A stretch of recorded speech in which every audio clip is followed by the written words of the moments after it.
Even the fake laughs are phoned in around here, folks. Welcome to the Daily Wire Backstage State of the Union coverage. Joining us tonight, Ben Shapiro, Candace Owens, Andrew Klavan, Matt Walsh, Michael Knowles, and I, your friendly neighborhood, lowercase g, lowercase k, God King.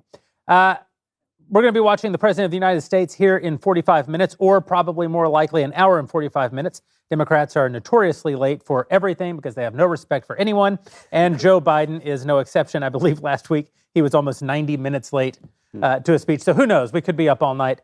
But when the president does make his debut, once they get him good and doped up and propped up, we will be hearing a farcical report on the state of our union. I say farcical because if the president were to tell the truth, he would have to cede his office tomorrow, and then Kamala Harris would be president, and all would be well, and the republic would be immediately restored. As soon as the president finishes his remarks, we'll come back and spend a little bit of time breaking them down for you, giving you our reaction, and then exactly 15 minutes after the president wraps his remarks, our very own Benjamin Shapiro will be giving the Daily Wire official State of the Union response. People have been asking me all week, why are you doing that? I mean, there's already an official GOP response, and I say that is why we are doing it. The whole problem with the official party response to and this isn't just picking on the GOP, both parties are guilty of this. The problem with the official response to the State of the Union is that it has to go through all of the different, the party apparatus, the leadership of the party in both houses of Congress, has to go through all these staffers to get approvals. The result of that is it isn't actually a response to the president's State of the Union address. It's actually something that's been written many days or even weeks in advance. And that's why nobody cares about it. It's basically like the graveyard of a political career. When you get the nod to come up to the big leagues and give the response, that's it. That's as far. You have reached the pinnacle of your political career. Even for President Bobby Jindal? Oh, yeah. Well, President Rubio. President Rubio, yeah. It's just the worst thing you can be asked to do is to give this response. And so it's tepid, it's polled, it's overly censored. What Ben's going to do is the exact opposite, as only Ben can. He's going to watch the president speak, and then 15 minutes later, he is going to react to the president's speech. And in that way, even I, a lowly God King, will not have been able to approve the things that are going to come out of Ben's mouth. And so they will be more or less true, although with a slightly Jewish perspective. Things will be said. Things will be said. That cannot be unsaid. Yeah. And I mean, look, the truth is that predicting what Joe Biden is going to say tonight is really easy. There will be a lot of Bill Bakshidangadi. He's going to talk a little bit about the Krambadus. He's going to talk about Afgadabadu. Yep. Right? Like, there's a lot that he can say. And Candace, you made a good point that at some point we'll get angry Joe Biden. Yeah, out of nowhere. He just gets angry every time he's speaking, and you're like, whoa, calm down, old man.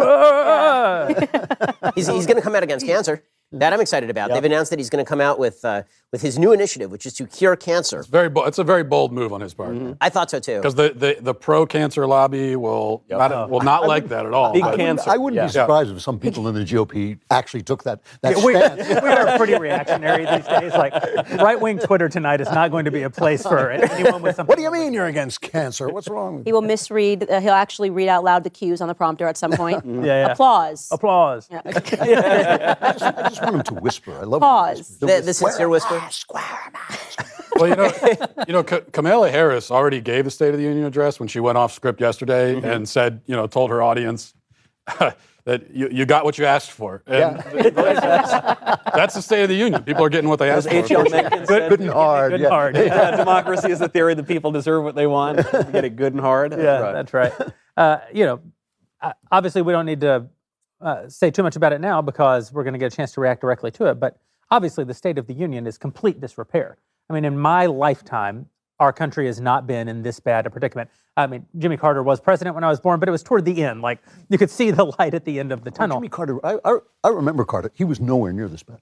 And he actually course corrected. He did what Obama never did. He changed his mind. He said, I was wrong about things. Mm-hmm. He said he was wrong about business. When the Soviets went into Afghanistan, he was shocked and realized that he had made a mistake. Yeah. I mean, he was a terrible president. But even he. But he was not asleep. The other thing is that everything that has happened in the last year is on Joe Biden. Yes. So when you look at the worst first years of any president in history, usually you have to go like Abraham Lincoln had natural secession at the beginning of his presidency. Yeah. Or you have to talk about George W. Bush, who had 9/11. Those are things that happened to them. Nothing that's happening right now happened to Joe Biden. It happened because of Joe Biden. That's right. Joe Biden happened. Right, Joe Biden happened. There was no way.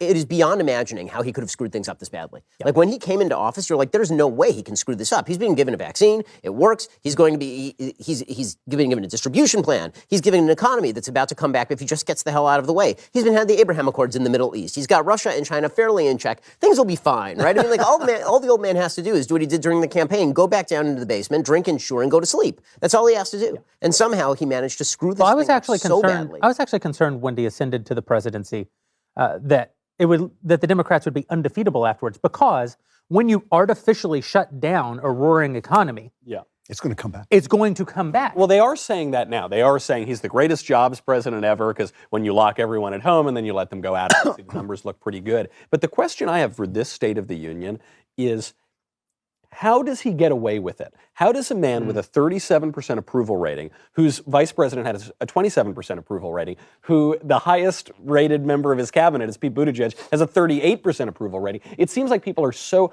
awake on these issues. I don't really see how the gaslighting is going to work. So what does he say beyond just, I'm going to cure cancer? Pro-cancer Republican I know. right here. You underestimate their disdain for the American people. Joe Biden actually said, people are doing great. They're psychologically impaired by COVID, so they can't experience the happiness that I've brought to them. He actually said that. And I mean, he is psychologically impaired. So. And he's not totally wrong in that people have been psychologically damaged by him. By him, and especially kids. And speaking of which, I mean, we've got 30 minutes left of COVID, which is big news. Because COVID is officially over now. I mean, of course, it's one big coincidence that right before the State of the Union, California drops the mask mandate, New York, Congress Illinois, drops the mask mandate. Congress, the White House, the CDC changes their recommendations as well. I'm pretty pissed at him because, honestly, if I had known that Joe Biden had the capacity to literally just end the pandemic with the State of the Union, why didn't he do this in April 2020? Yeah. Right? He could have just done it then. We would have skipped 2 years of this suffering. Because that's what's happening. Or the science changed radically just in time for the State of the Union midterms are coming up, and they kind of are betting on the fact that You're Americans cynical. have a very short memory, and it's true. We've proven over and over again that we do have a very short memory. So let them get some fresh air outside, and then midterms will hit, and hopefully we can run on other things. But this time, I don't think it's going to work, and I think it's just because of the parents. I really do think that that's going to be the game changer, and I think that they're done, and that's why the poll numbers have just been sinking. Yep. Ben said this the last time that we were together in this forum, which is that no politician in American history has ever been stupid enough to turn parents into a voting bloc. Isn't that until amazing? Joe Biden? Yeah, it's an incredible thing. And the fact that he's done that is beyond. Obviously, our president tonight, if nothing else, will be very, very sleepy. I, on the other hand, am very, very hungry.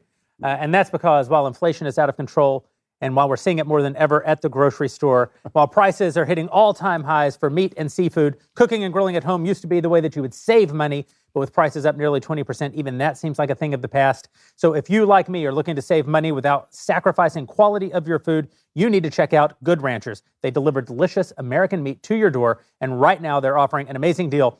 Listen, here's how amazing the deal is. I'm going to tell you about the deal for you, but I want to tell you about the deal for me, which is that Good Ranchers literally showed up at the Daily Wire today and made us all lunch. Yeah. And for me... They brought kosher steak for me, dude. They cooked a kosher steak for Ben. They cooked ribeyes and strips and hamburgers for the entire staff.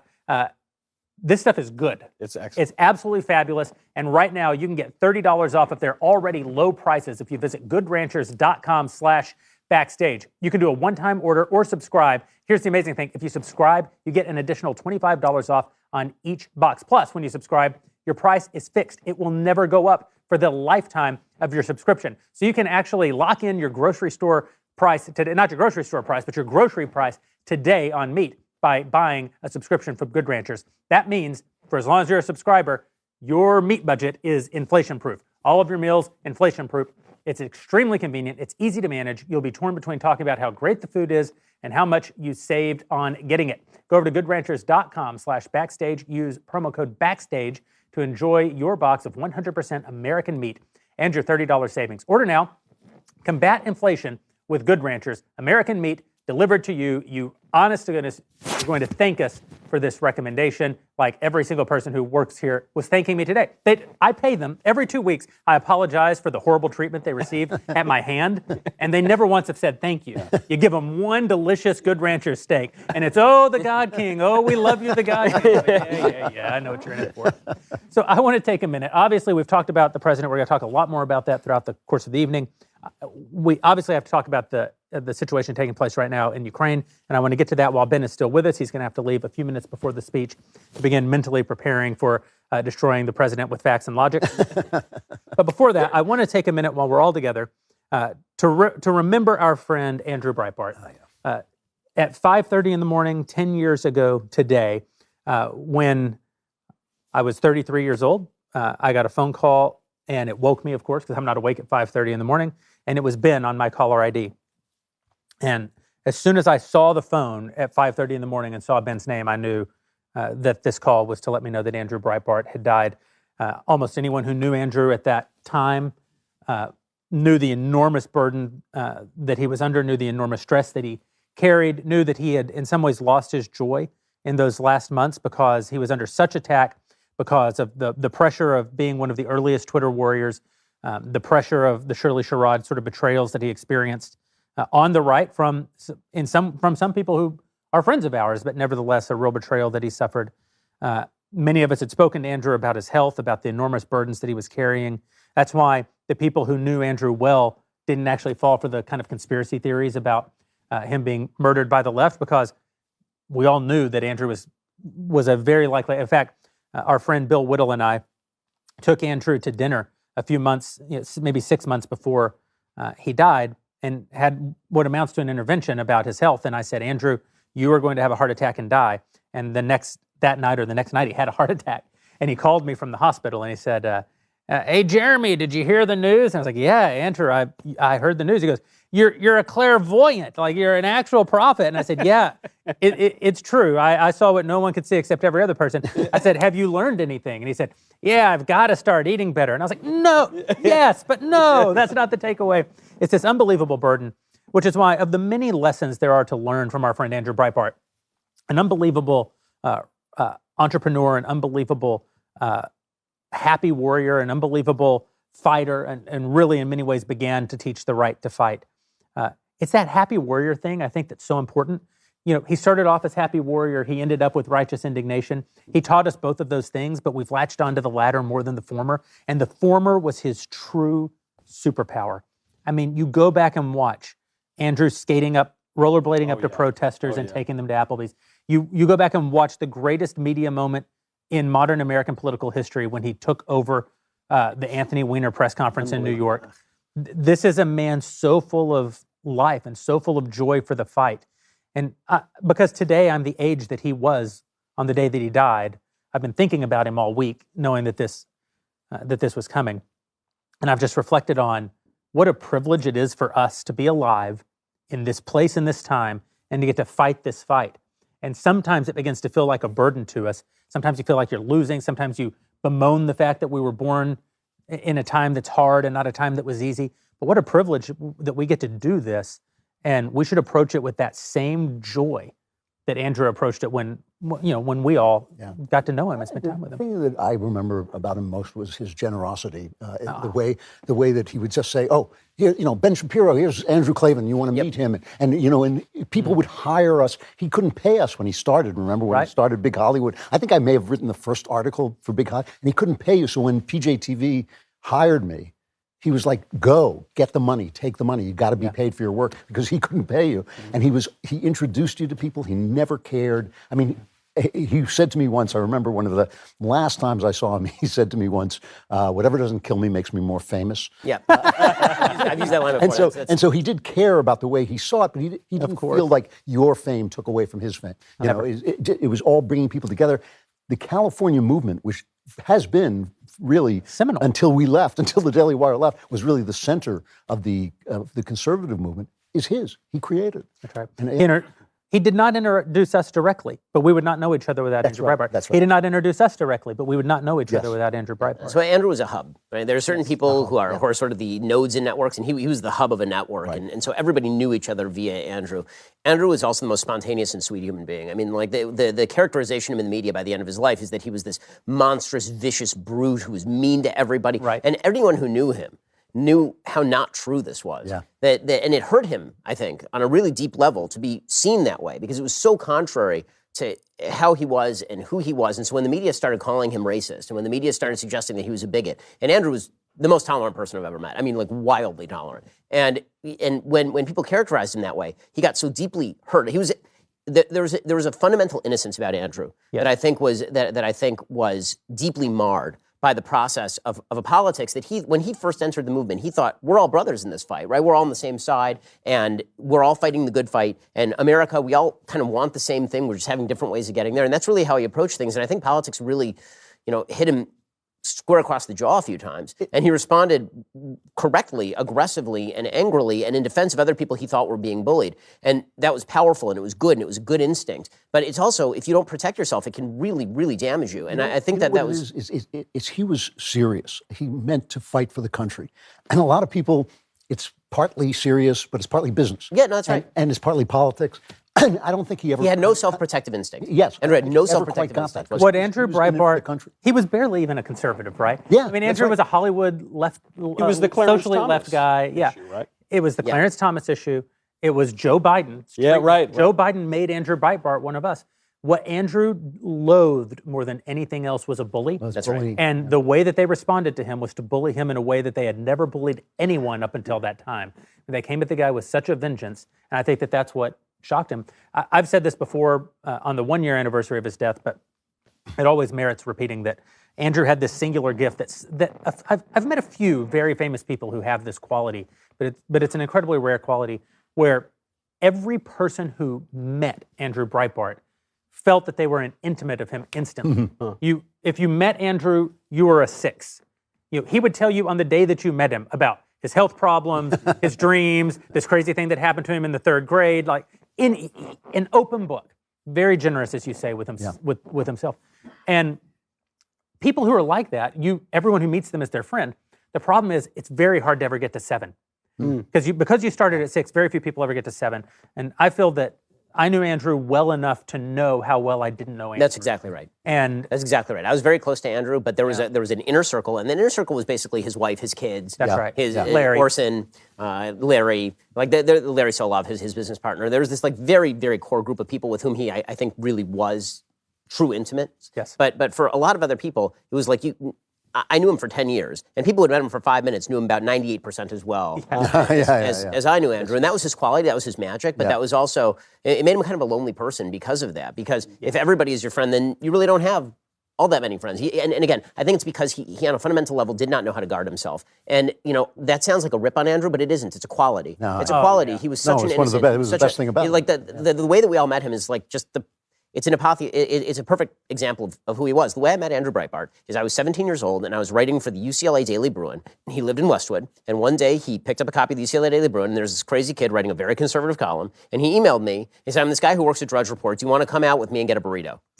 That's really what he wrote. And I wish I still had the letter. And and we went over to like a greasy taco joint down on Westwood Boulevard. And I watched him pig out on tacos, and I ate nothing, and I'm sipping like seltzer water or something. And he's trying to tell me dirty jokes because I'm wearing a yarmulke, and he wants to like make me feel awkward. And that was so typically Andrew. And I think in the last part of his life, you kind of miss that because he was so ensconced in the fight. And so I think when people watch the Breitbart, the documentaries about Breitbart near the end of his life, or when they read his book, Righteous Indignation, which is a good book. When you read all that stuff, I think that if you want to know Andrew better, watch the earliest tapes of Andrew. Watch him on early Red Eye with Greg Gutfeld, who he made a thing, by the way. Andrew got Greg Gutfeld his job. I mean, if you like the number of people that Andrew put in certain positions because he was we all live generous. in Andrew's world. All of us are where we are in some way because of Andrew, and he that joy that he brought is his lasting legacy. His wife, his kids, obviously are his personal legacy, but the legacy that he really should leave with all of us is that we should be happy for our good fortune to be in this battle, and we should approach the battle tomorrow with some of that joy that Andrew brought to it. And Now, with the most morbid segue of all, you need life insurance. It's actually a perfect segue because Andrew died at 43. Andrew died when he was exactly my age. It's a terrible thing, and it can happen to anyone. And in particular, at this age, you tend to have people who depend on you. You have family, you have children, you have people who need you to help them get through the economic challenges of life. You've heard me talk about how PolicyGenius.com can help you find life insurance. But did you know that Policy Genius can also help you bundle your home and auto insurance? With Policy Genius, you can easily find home and auto coverage that is similar to what you have now, but at a much lower price. Policy Genius is your one-stop shop to find and buy the insurance you need. Simply head over to PolicyGenius.com and answer a few questions. Policy Genius will show you price estimates for policies that fit your search and help you understand your options. The Policy Genius team can look for more ways to save you more money, and if they find a better rate, if you find a better rate than what you're being offered, or if they find a better rate than what you're paying now, well, they'll just switch you right over for free. Customers who bundled their home and auto policies with Policy Genius saved an average of $1,250 per year over what they were paying previously. The Policy Genius team works for you, not the insurance companies. You can trust them to offer you unbiased help and advocate for you at every step until you're covered. This truly is the best part of working with Policy Genius, is that they are on your side. They make it completely easy, and you will save money. Policy Genius doesn't add on any extra fees, and they don't sell your info to third parties. And if you're still not convinced, you can go check out their thousands of 5-star reviews across Google and Trustpilot. Since 2014, Policy Genius has helped over 30 million people shop for insurance and placed $120 billion in coverage. Go to PolicyGenius.com, get your free home and auto insurance quotes, and see how much you could save. PolicyGenius.com. So before we lose Ben, Ben, could you catch us up on the unfolding situation in Ukraine?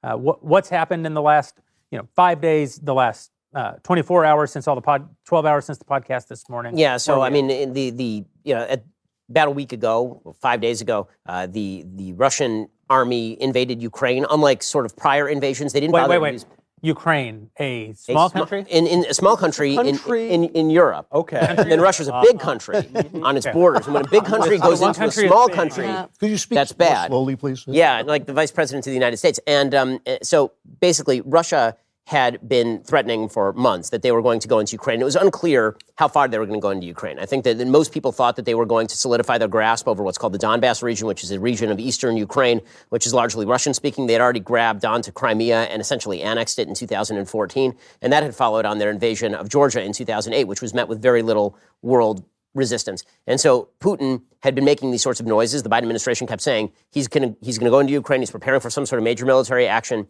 in Ukraine. And then Biden kept giving off signals over and over and over again that By we really weren't going to. He literally said, if you invade Ukraine, we won't do anything. Well, he said if it's a minor incursion. Yeah. He basically said just the tip. He said if it's a minor incursion, then we won't do anything. And Putin took that to mean I can do whatever the hell I want because the West historically has not really done anything. And if they do hit me with some sanctions, they'll be temporary and not much will happen. And so he decides I'm going to make this power move and I'm going to ensure my legacy. It's sort of a Peter the Great move because Putin is not actually thinking in terms of USSR. He's thinking in terms of Peter the Great or Catherine the Great or historic Russian leaders who are attempting to recreate the sort of Russian empire. That's how he's been thinking for a very long time. So he invades Ukraine and he's hit with some really harsh sanctions that do not include the natural gas and oil industry because too much of Europe is dependent on that, and the United States, because Joe Biden's a moron, partially dependent on that as well. We're importing hundreds of thousands of barrels of Russian oil, even at the same time that we're levying sanctions. But there's all sorts of financial sanctions that have basically crashed the ruble.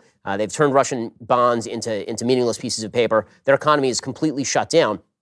Russia's invasion was, at the beginning, very slow going, pretty unsuccessful. People thought that this was going to be a very quick and easy invasion. I think Putin thought, because he had convinced himself that Ukrainians were going to sort of act like the Afghans after the Taliban started to make advances and just completely disintegrate, the defenses would just go away. He thought that he was going to be able to establish full air superiority. He was not able to do that. Even now, he still doesn't have full air superiority. He thought it was going to be easy. And so now he's kind of in a morass of his own making, and it's very difficult to see how this gets resolved. And this is the real problem right now, because Vladimir Putin has to win. If he does not win, there's every possibility that he's no longer the head of Russia. And this guy is a murderer. He is a thug. He is a very, very bad man who has literally poisoned people on British territory, who's murdered political opponents, jailed political opponents, killed dissenters, invaded several sovereign countries. And so if he feels as though he's not going to get a victory, he is going to do what he started to do today. And that's what, over the last 24 hours, he started to full-on attack civilian centers, which is not a shock because he did this to Grozny in Chechnya in 1999-2000, and he killed several thousand civilians in an attempt to simply bring Grozny to its knees. He succeeded in bringing Grozny to its knees to a certain extent. And so the take is that he's going to continue to exert extraordinary military pressure, particularly on civilian centers. The West has responded with sanctions. They've responded with military materiel. There's been no indication that NATO is going to establish a no-fly zone. It would be foolish to establish, in my opinion, a no-fly zone because then you come into the possibility of direct conflict with the Russians. And when you have a rogue dictator who is mainly interested in this territorial land grab, then he does not care if he has to knock down some American jets or if he has to unleash even a tactical nuclear weapon in Ukraine. I don't think that we're on the verge of an all-out both sides nuclear war, but Russian doctrine sort of suggests that if you're losing in the battlefield, the possibility of unleashing a tactical Russian foreign policy is that if you're losing on the battlefield, the possibility of using a tactical nuclear weapon in a place like Kharkiv, the second biggest city in Ukraine, you might very well do that. So he's explicitly threatened it. Yes. So the West basically has to do two things right now, in my opinion. They have to continue to exert pressure, and they have to offer him some sort of off-ramp. There's got to be an off-ramp, because if there's not an off-ramp, then he's just going to devastate Ukraine.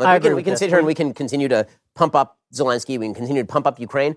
We can watch as it turns into a guerrilla war that lasts for years at a time. Ukraine almost certainly cannot actually win. And for that reason, it's horrible to think that you would reward this behavior, but probably what needs to happen is that Putin needs to get those eastern provinces.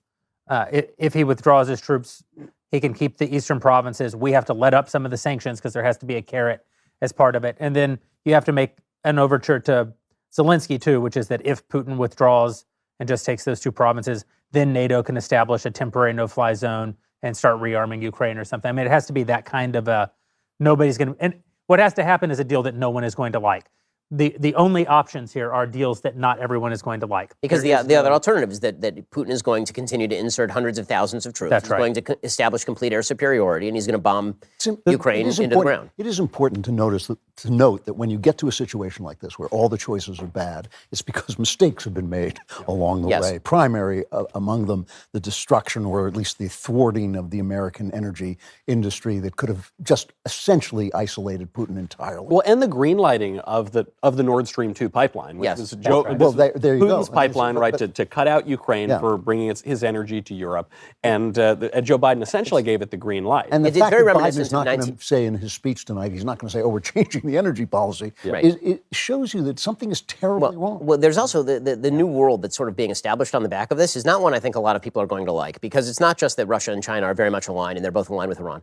It is also that we can talk all we want about how Germany is paying its share, which they should. I mean, they should be paying 2% of their GDP toward military budgets. But the complete rearming of Europe has not historically gone particularly well for the world. Japan is talking about how maybe now they want a nuclear weapon on there. So, I mean, if you are a non-aligned country right now, you want a nuke, and you want a nuke yesterday. Because the biggest mistake that Ukraine made was giving up its nukes in 1994. Although its nukes were actually Russian nukes, it was not really in control of those nukes. You know, that story that's gone out that they gave up their nukes is not entirely right. I mean, those nukes were Russian nukes that they didn't really have the capacity to take control of without staging. All they needed was one, though. They had 5,000 stationed in their territory. Yeah. There is this fear also of escalation. We're talking about non-aligned countries and neutral countries. We've completely lost this sense of what are called buffer states, or even, Switzerland in this battle is now taking sides. Amazingly, it's been neutral forever. And you piss off the Swiss.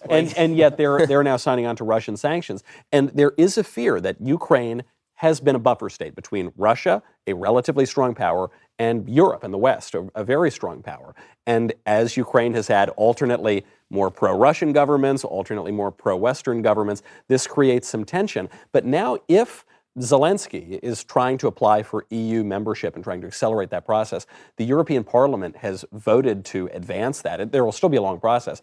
But if you now are in a situation where Ukraine, right up on the edge, actually bordering, the breadbasket of Europe is bordering Russia, is now a member of the European Union, that would seem to me to be an escalation rather than an off-ramp. And so it's hard to see at this stage. The problem is it's hard to ask Ukraine to continue to be a buffer state when there's no buffer. Right. No, there were terrible decisions made over the last 10 years, 20 years, and crucially over the last 12 months that have really led to this. Can I make one outline observation? I know that China won't do this because I know that China is in league with Russia, and they're so intent on humiliating us that they kind of like this. If I were China, what I would do now is make peace. I would force the Russians to make peace, because then you're the big boy in town. They need Russian oil, though. I know, I understand. Already I understand. the big boy in town. What's in my that? Opinion. I think China's already the big boy. Well, in town. yeah. Only people that are winning in all of this. But this is how you make it clear. Yeah, and I mean, I totally agree that so much happened that leading up to this, and most crucially in the last 12 months. But I think it's very difficult to discern. I think a lot of people feel right now it's very difficult to discern what is actually happening. I mean, we started this entire talk talking about how nothing that we hear from Joe Biden tonight is going to be true, and yet we seem to switch our brains and think that everything that we're hearing about foreign wars is true. So I find it interesting, when we rely on the media for information and when we don't rely on the media for information. And I think that we don't really know what the big play is in all this. It feels like there's something more. If this is really about taking out Russia, why aren't they talking about making America energy independent again? Instead, they're saying, this is an opportunity for us. Now we should be talking about electric vehicles, Green New Deal. And so it just, a lot of it, I think that more will come out with time. Obviously, what Russia is doing is absolutely terrible. But I think there's a lot of information, a lot of things that are going on at play that are not being discussed just yet. Because, I don't know, whenever Hillary Clinton gets out and does any type of speech, I'm like, what are we missing? What are we missing? Part of the story, to your point, is also Ukraine is certainly winning the propaganda war. Right. And they've won that by a landslide. Of course, in the West, they have a certain advantage because the institutions are on their side. But, very early on, for the first few days, there was just this barrage of just Hollywood sort of stories. The Ghost of Kiev, the Snake Island guys who said, go F yourself. And it turns out that actually they surrendered. The supermodels who are charging down to the front lines. With the eyelashes on. It turns out that they're holding airsoft rifles. And then a lot of the pictures of Zelensky himself were taken months ago. And lots of things like that. And I think that, that makes sense for Ukraine to engage in war propaganda as part of any war. And it would be malpractice not to do that. But that does lend credence to this idea that it's actually there's a lot that's happening that's sort of strange. It's hard to discern exactly what's going on. Like, for example, Ukraine says that they've killed 5,000 Russians already, which would mean that they've doubled American casualties in Afghanistan over the course of 20 years. Maybe that's true. I'll push on you just a little bit, Matt, because I do agree there's wartime propaganda. I do agree that we've lost faith in our institutions. I agree that our politicians lie to us. All of that's true. But we shouldn't lean on this propaganda situation that is happening. Listen, it's the first social media war in modern nation states in Europe that's happened in ever, right? So there's just this constant flood of information and propaganda even possible that's never been possible at this level before. But it isn't as though we know nothing. We know that Russia has invaded Ukraine. We know that Russia, a country with a military of almost 2 million, has invaded a country with a military of 200,000.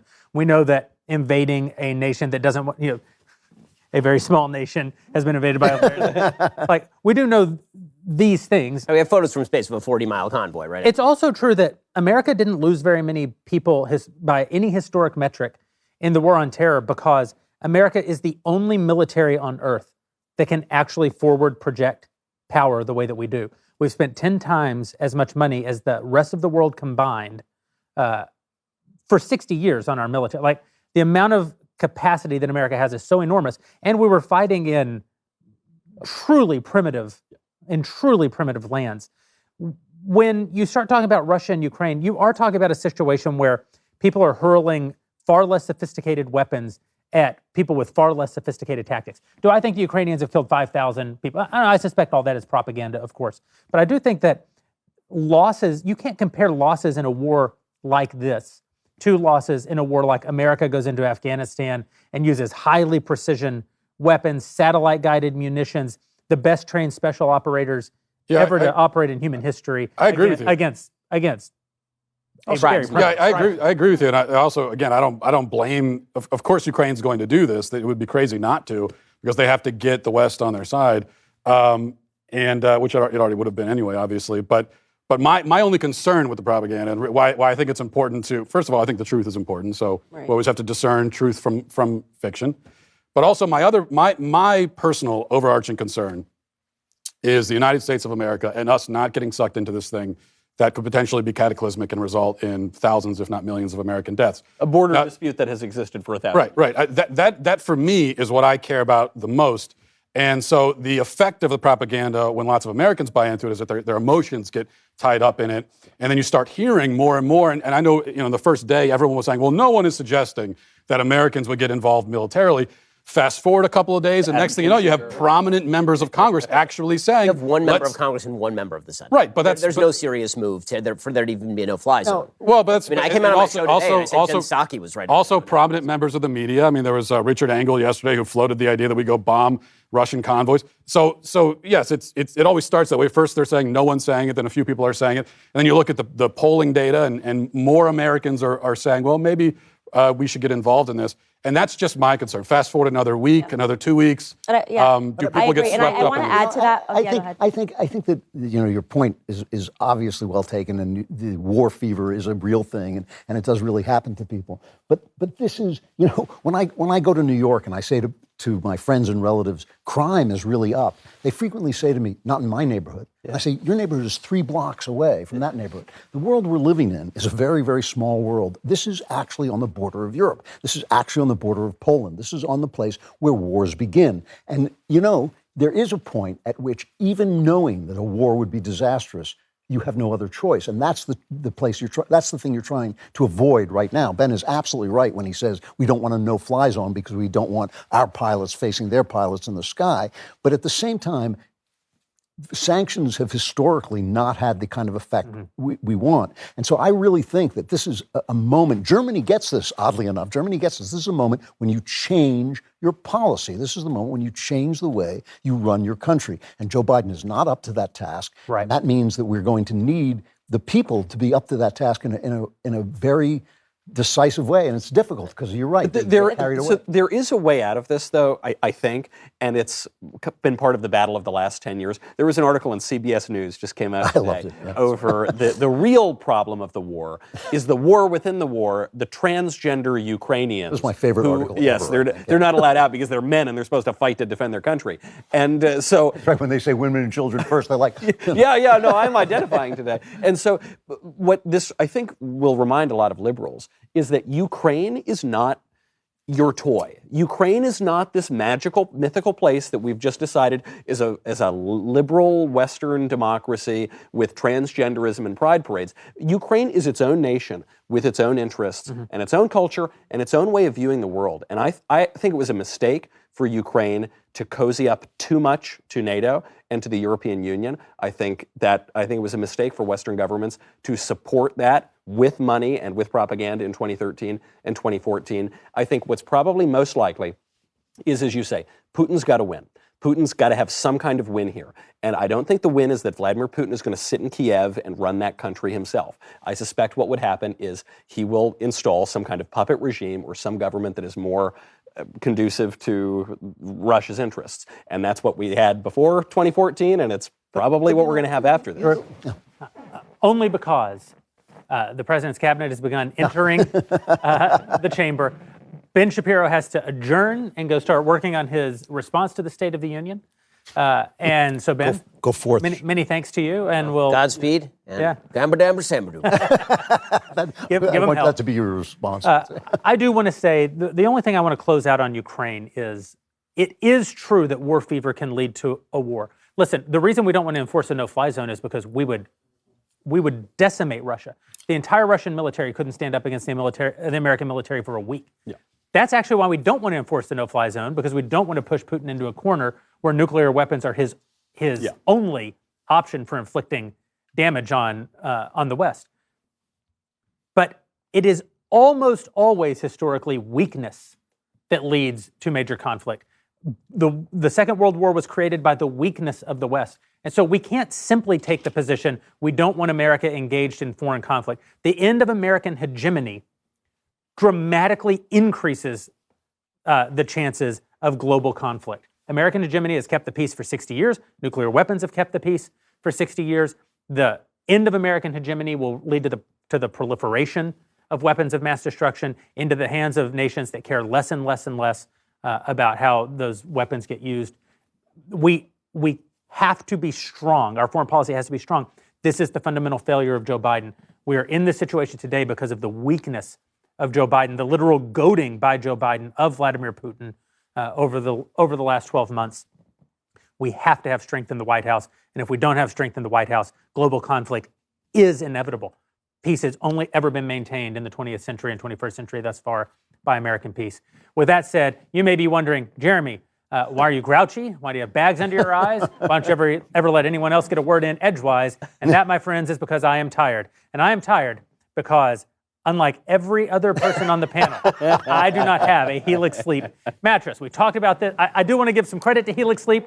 After last week's episode, they actually called and said, do you want a mattress? And I said, no, I want to see myself as a victim and to be able to continue to complain in the face of my peers, all of whom sleep peacefully. The sleep of the peaceful dead on their Helix Sleep mattresses. Helix Sleep has a quiz. The quiz takes just 2 minutes to complete, and it matches your body type and sleep preferences to the perfect mattress for you. Why would you buy a mattress made for someone else? With Helix, you're getting a mattress that you know will be perfect for the way that you sleep.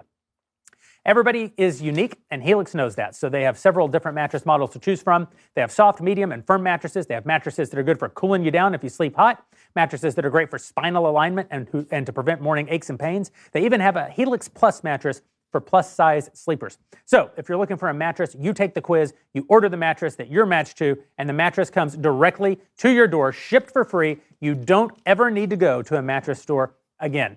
Helix is awesome, but you don't need to take my word for it. You can literally ask any of these guys because they got Helix Sleep mattresses. Helix has been recommended by multiple leading chiropractors and doctors of sleep medicine as a go-to solution for improving sleep.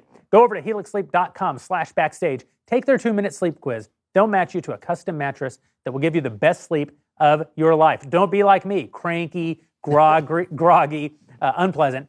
Go to helixsleep.com. They have a 10-year warranty, and you get to try it out for 100 nights risk-free. They'll even pick it up for you. If you don't love it, that will never happen because you will.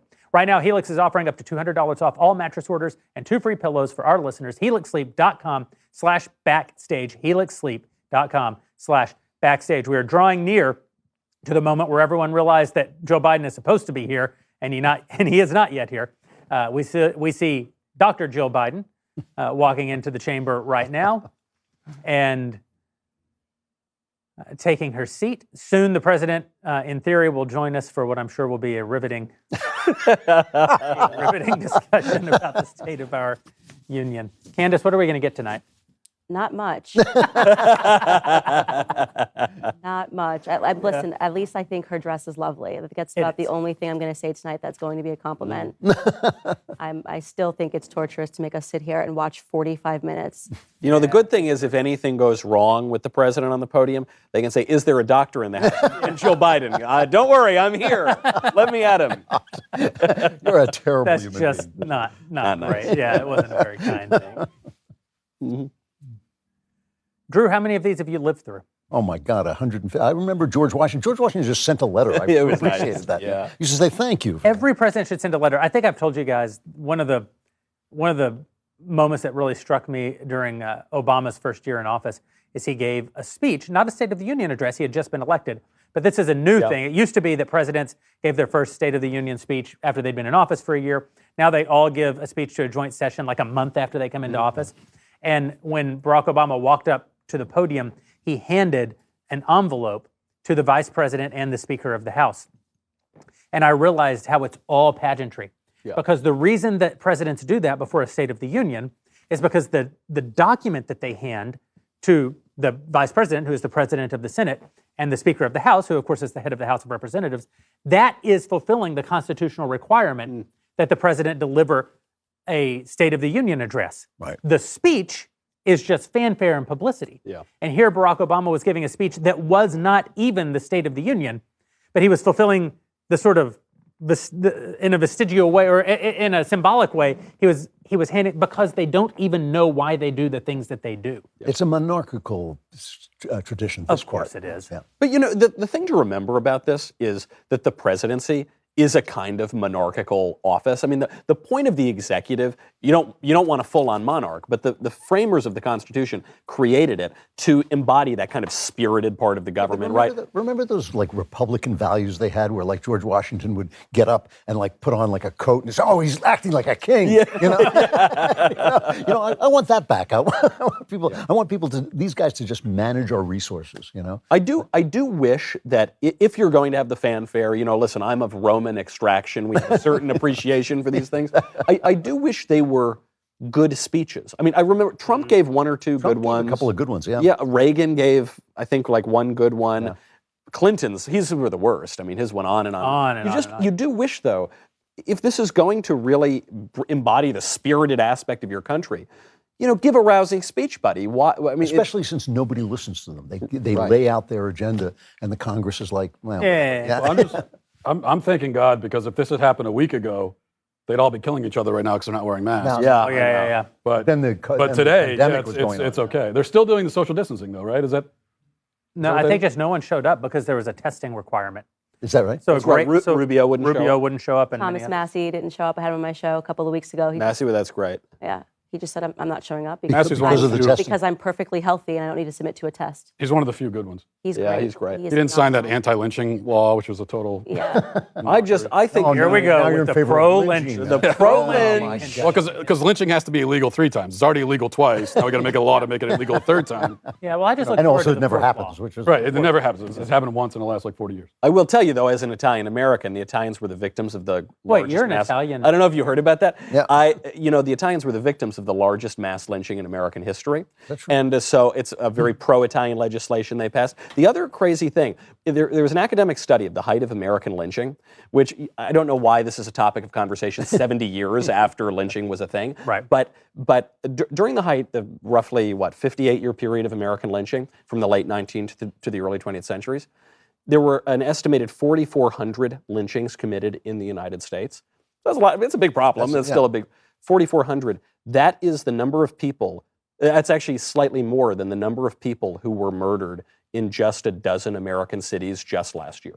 Yeah. The Democrats are not putting forward any bill on how to stop the massive crime spike that they caused over the last 2 years. They're solving a problem that was solved. Well, like Doctor Who, they're traveling back in the past. Yeah. Part of the way they get away with it, by the way, is that they expand the definition of lynching so that it's like any race-based, violence. So Ahmaud Arbery, they say, is a lynching. Yeah. Well, the thing about that, though, is that Ahmaud Arbery's killers were convicted of murder and a hate crime. Right. So it's like, that's without this bill. What do you need the bill for?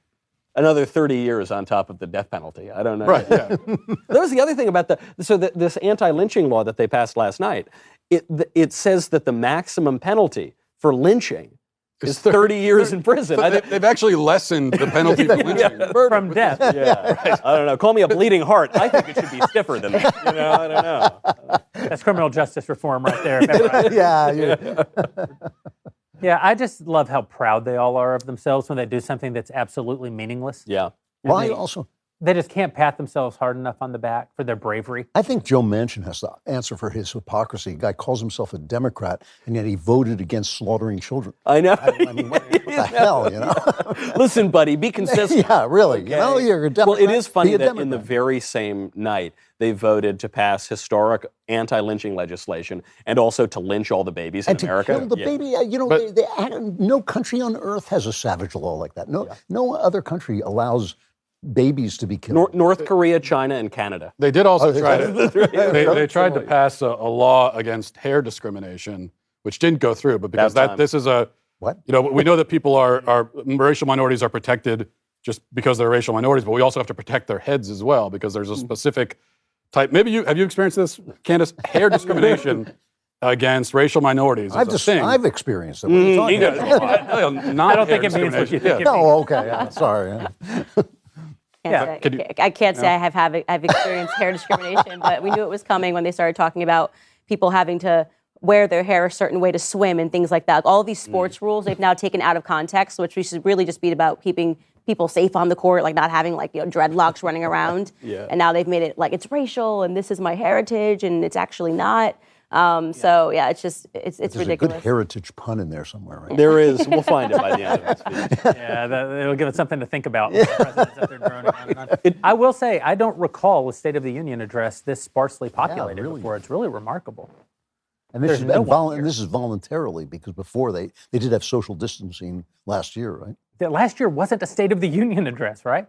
Last year was just it was Joe just, Biden making welcome. a speech to a joint session. I don't know if there's any chance of any president abolishing the State of the Union, it would have been Trump, and he didn't do it. So we're stuck with this. If you forever. think Donald Trump was going to get rid of an opportunity, stand up in front of the cameras and give a speech. Yeah, good point. Donald Trump has some good qualities. that is not one of them.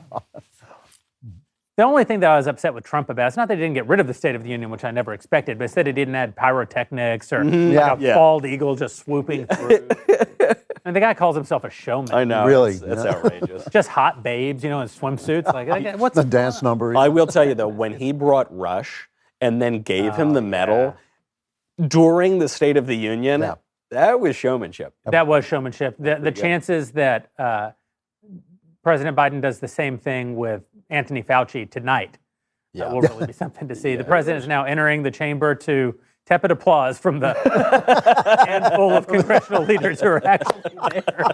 A handful of bored who wish they were someplace else. He's not wearing a mask. He's shaking hands with other people not wearing masks. What a madman. He's so reckless. It is truly over. It is truly over. And we will take you now to the chamber and to the President of the United States, and we will see you back here as soon as the President concludes.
Members of Congress, I have the high privilege and distinct honor of presenting to you the President of the United States.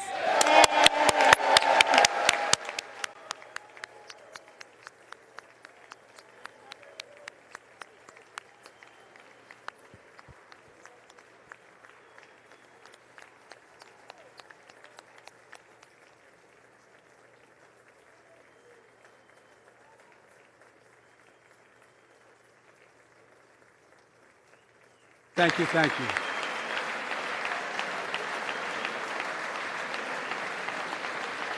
Thank you all very much. Thank you, General. Thank you. Thank you. Thank you all very, very much. Thank you.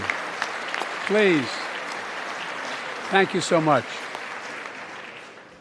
Madam Speaker, Madam Vice President, our First Lady and Second Gentleman, members of Congress and the Cabinet, Justice of the Supreme Court, my fellow Americans. Last year, COVID-19 kept us apart. This year, we're finally together again.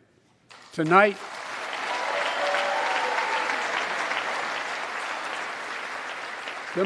we meet as Democrats, Republicans, and Independents, but most importantly, as Americans, with the duty to one another, to America, to the American people, to the Constitution, and an unwavering resolve that freedom will always triumph over tyranny.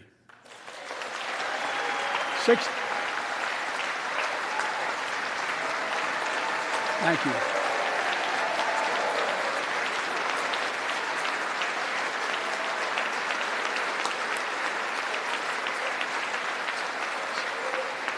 Six days ago, Russia's Vladimir Putin sought to shake the very foundations of the free world, thinking he could make it bend to his menacing ways.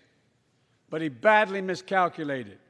He thought he could roll into Ukraine and the world would roll over. Instead, he met with a wall of strength he never anticipated or imagined. He met the Ukrainian people.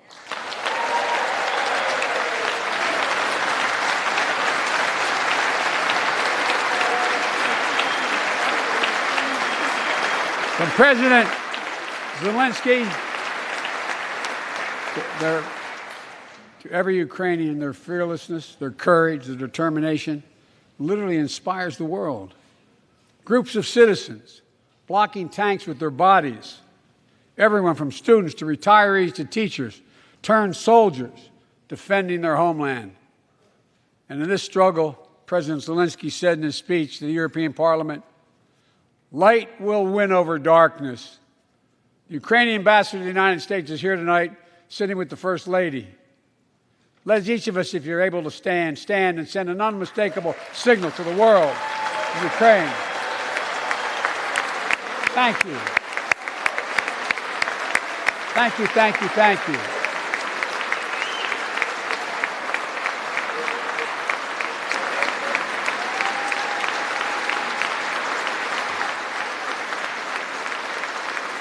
She's bright, she's strong, and she's resolved.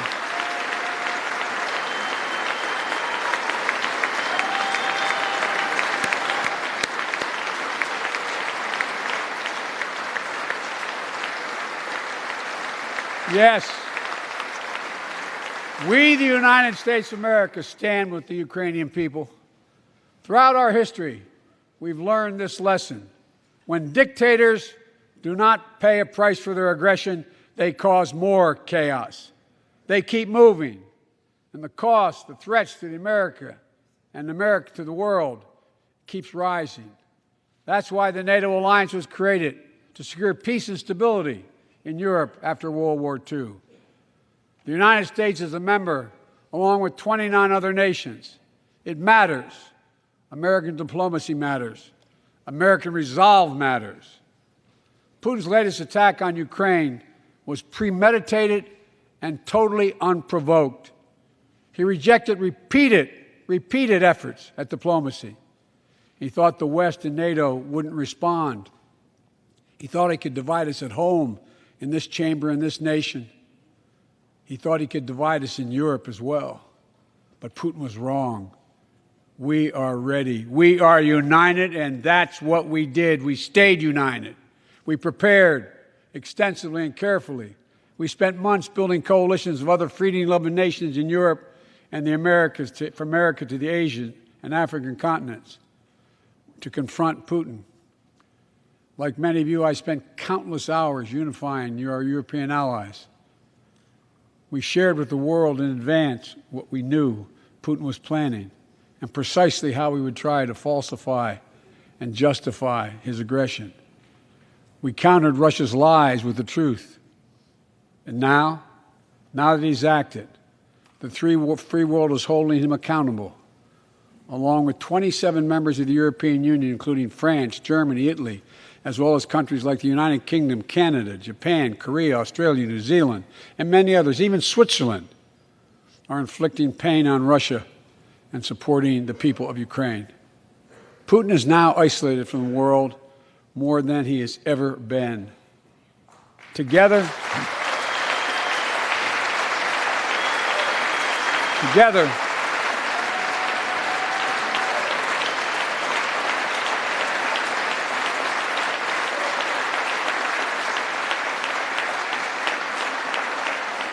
along with our allies, we are right now enforcing powerful economic sanctions. We're cutting off Russia's largest banks from the international financial system, preventing Russia's central bank from defending the Russian ruble, making Putin's $630 billion war fund worthless. We're choking Russia's access. To technology that will sap its economic strength and weaken its military for years to come. Tonight, I say to the Russian oligarchs and the corrupt leaders who bilked billions of dollars off this violent regime, no more. The United States, I mean it.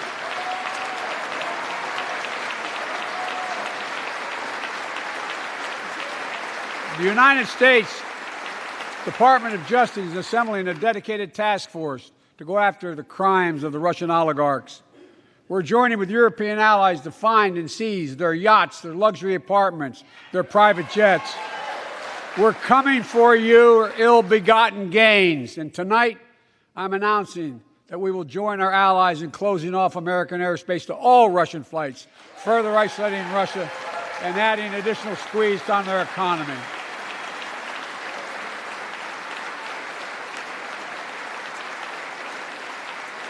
He has no idea what's coming. The ruble has already lost 30% of its value. The Russian stock market has lost 40% of its value, and trading remains suspended. The Russian economy is reeling, and Putin alone is the one to blame. Together with our allies, we're providing support to the Ukrainians in their fight for freedom. Military assistance, economic assistance, humanitarian assistance.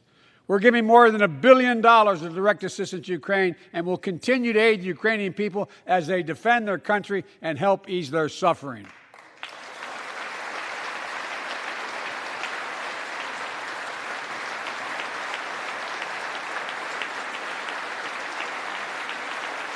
But let me be clear, our forces are not engaged and will not engage in the conflict with Russian forces in Ukraine. Our forces are not going to Europe to fight Ukraine, but to defend our NATO allies in the event that Putin decides to keep moving west. For that purpose, we have mobilized American ground forces, air squadrons, ship deployments to protect NATO countries including Poland, Romania, Latvia, Lithuania, and Estonia. And as I've made crystal clear, the United States and our allies will defend every inch of territory that is NATO territory with the full force of our collective power. Every single inch.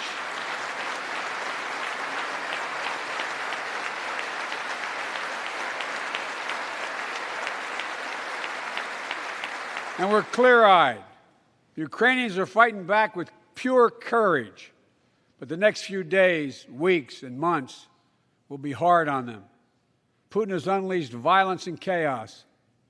But while he may make gains on the battlefield, he'll pay a continuing high price over the long run. And a pound of Ukrainian people, the proud, proud people, pound for pound, ready to fight with every inch of energy they have. They've known 30 years of independence, have repeatedly shown that they will not tolerate anyone who tries to take their country backwards. To all Americans, I'll be honest with you, as I always promised I would be. A Russian dictator invading a foreign country has cost around the world. And I'm taking robust action to make sure the pain of our sanctions is targeted at the Russian economy, and that we use every tool at our disposal to protect American businesses and consumers. Tonight, I can announce the United States has worked with 30 other countries to release 60 million barrels of oil from reserves around the world. America will lead that effort, releasing 30 million barrels of our own strategic petroleum reserve. And we stand ready to do more if necessary, united with our allies. These steps will help blunt gas prices here at home, but I know news about what's happening can seem alarming to all Americans. But I want you to know we're going to be okay. We're going to be okay. When the history of this era is written, Putin's war in Ukraine will have left Russia weaker and the rest of the world stronger. While it shouldn't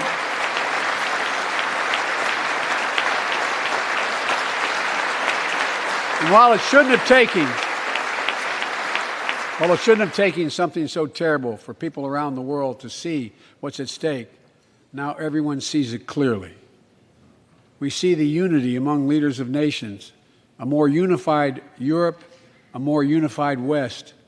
We see unity among the people who are gathering in cities and large crowds around the world, even in Russia, to demonstrate their support for the people of Ukraine.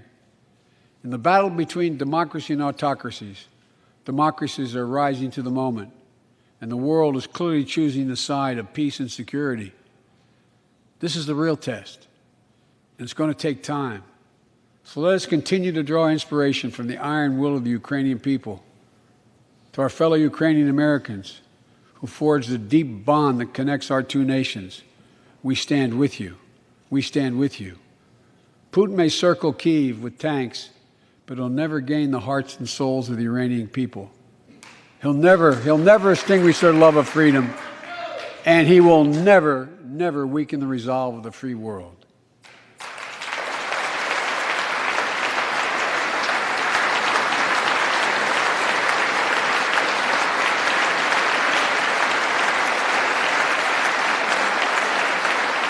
We meet tonight in an America that has lived through two of the hardest years this nation has ever faced. The pandemic has been punishing, and so many families are living paycheck to paycheck, struggling to keep up with the rising cost of food, gas, housing, and so much more. I understand, like many of you did. My dad had to leave his home in Scranton, Pennsylvania to find work. So like many of you, I grew up in a family when the price of food went up, it was felt throughout the family. It had an impact. That's when one of the first things I did as president was fight to pass the American Rescue Plan. Because people were hurting, we needed to act, and we did. Few pieces of legislation have done more at a critical moment in our history to lift us out of a crisis. It fueled our efforts to vaccinate the nation and combat COVID-19, delivered immediate economic relief to tens of millions of Americans. It helped put food on the table. Remember those long lines of cars waiting for hours just to get a box of food put in their trunk? It cut the cost of health care insurance. And as my dad used to say, it gave the people just a little bit of breathing room. Unlike the $2 trillion tax cut passed in the previous administration that benefited the top 1% of Americans, the American Rescue Plan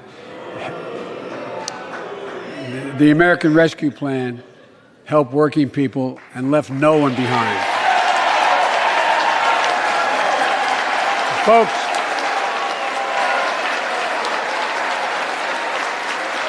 and it worked. It worked.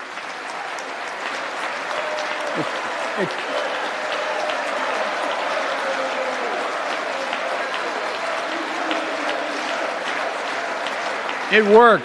We created jobs, lots of jobs. In fact, our economy created over 6.5 million new jobs just last year. More jobs in 1 year than ever before in the history of the United States of America.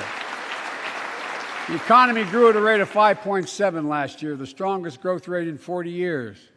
And the first step in bringing fundamental change to our economy that hasn't worked for working people in this nation for too long.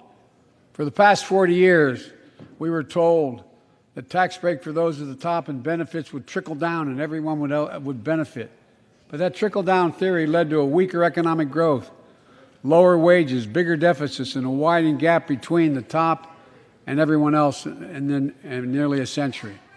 Look, Vice President Harris and I ran for office, and I realize we have fundamental disagreements on this, but ran for office with a new economic vision for America. Invest in America, educate Americans, grow the workforce, build the economy from the bottom up and the middle out, not from the top down, because we know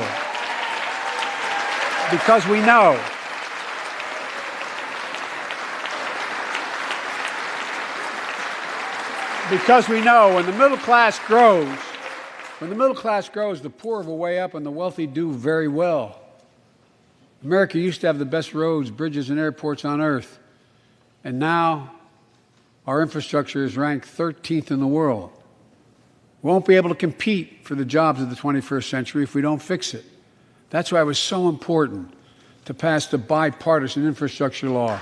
And I thank my Republican friends who joined to invest and rebuild America, the single biggest investment in history. It was a bipartisan effort, and I want to thank the members of both parties who worked to make it happen. We're done talking about infrastructure weeks. We're now talking about an infrastructure decade. And look, it's going to transform America, to put us on a path to win the economic competition of the 21st century. that we face with the rest of the world, particularly China. I've told Xi Jinping it's never been a good bet to bet against the American people. We'll create good jobs for millions of Americans, modernizing roads, airports, ports, waterways, all across America. And we'll do it to withstand the devastating effects of climate change and promote environmental justice. We'll build a national network of 500,000 electric vehicle charging stations. Begin to replace the poisonous lead pipes so every child, every American has clean water to drink at home and at school. We're going to provide affordable, high-speed internet for every American, rural, suburban, urban, and tribal communities. 4,000 projects have already been announced. Many of you have announced them in your districts.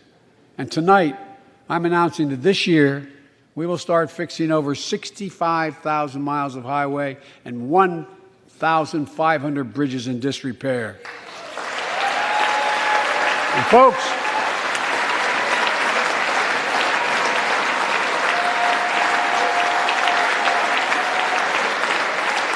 when we use taxpayers' dollars to rebuild America, we're going to do it by buying America. Buy American products. Support American jobs. The federal government spends about $600 billion a year to keep this country safe and secure. There's been a law on the books for almost a century to make sure taxpayers' dollars support American jobs and businesses. Every administration, Democrat and Republican, says they'll do it, but we're actually doing it. We'll buy America to make sure everything from the deck of an aircraft carrier to the steel on highway guardrails is made in America from beginning to end. All of it. All of it.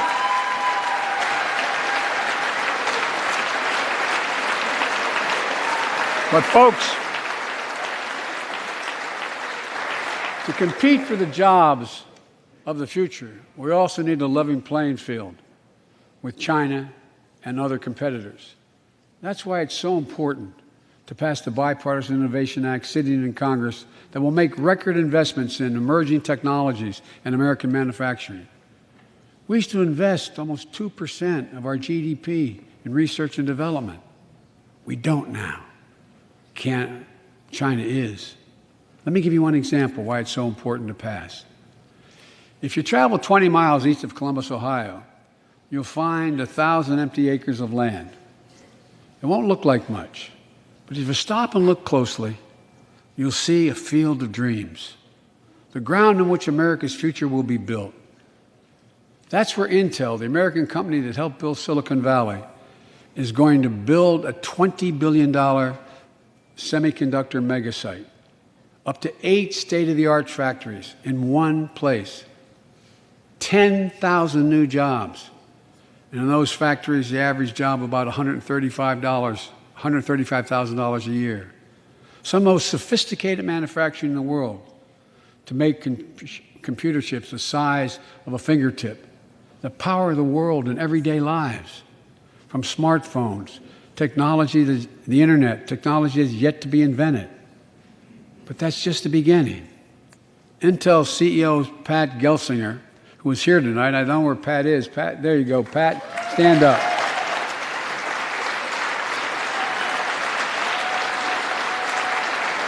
Pat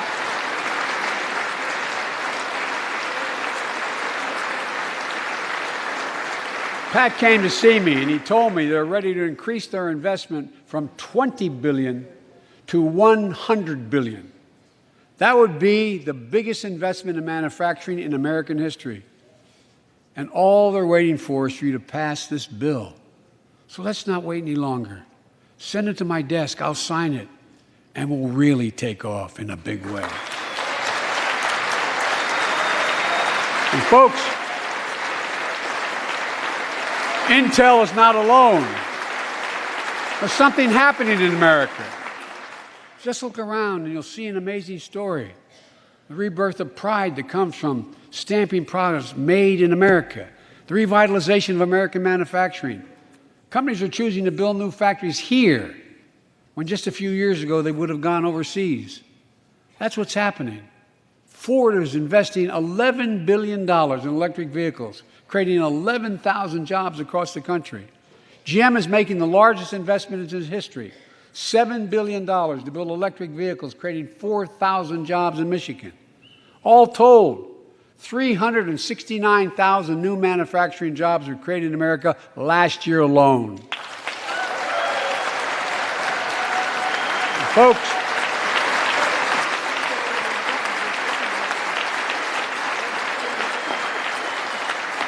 powered by people I've met like JoJo Burgess from generations of union steelworkers in Pittsburgh, who's here with us tonight. Where are you, JoJo? There you go. Thanks, buddy. As Ohio Senator Sherrod Brown says,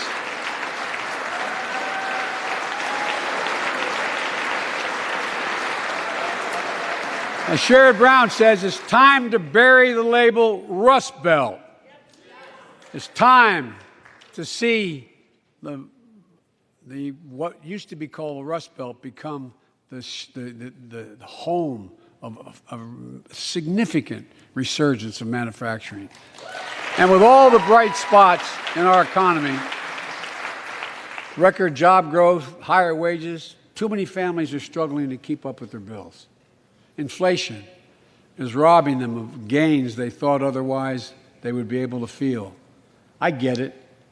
That's why my top priority is getting prices under control. Look, our economy roared back faster than almost anyone predicted, but the pandemic meant that businesses had a hard time hiring enough people because of the pandemic to keep up production in their factories. So you didn't have people making those beams that went into buildings because they were out. The factory was closed. The panic also disrupted the global supply chain. Factories close. When that happens, it takes longer to make goods and get them to the warehouses, to the stores, and prices go up. Look at cars last year. 1/3 of all the inflation was because of automobile sales. There weren't enough semiconductors to make all the cars that people wanted to buy. And guess what? Prices of automobiles went way up, especially used vehicles as well. And so we have a choice. One way to fight inflation is to drive down wages and make Americans poorer. I think I have a better idea to fight inflation. Lower your costs, not your wages. And folks,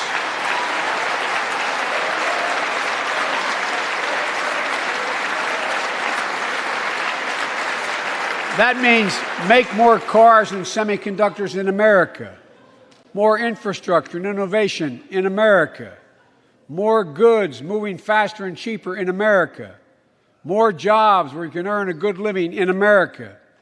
Instead of relying on foreign supply chains, let's make it in America. Look, economists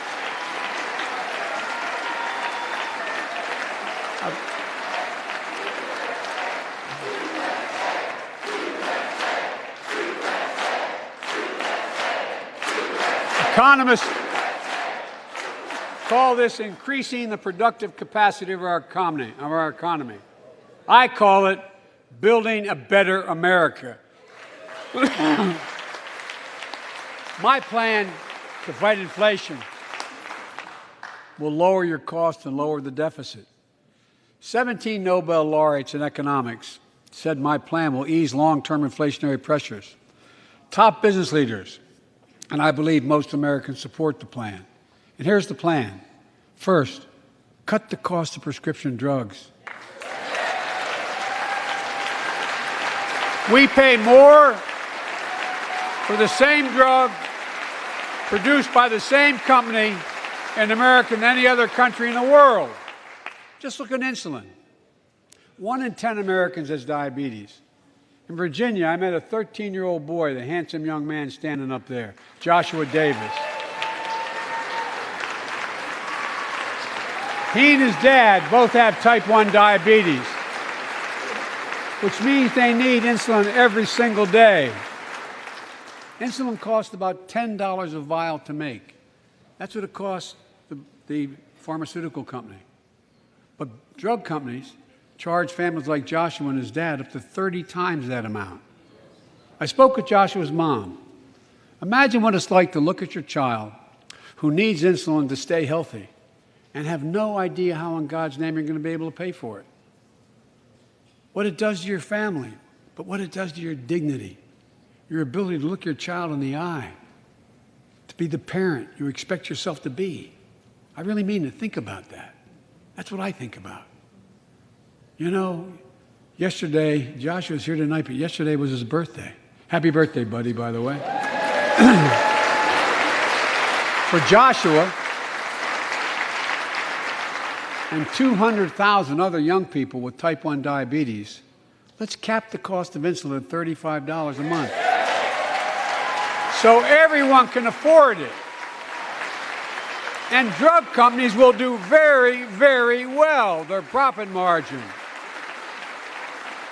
While we're at it, I know we have great disagreements on this floor with this. Let's let Medicare negotiate the price of prescription drugs.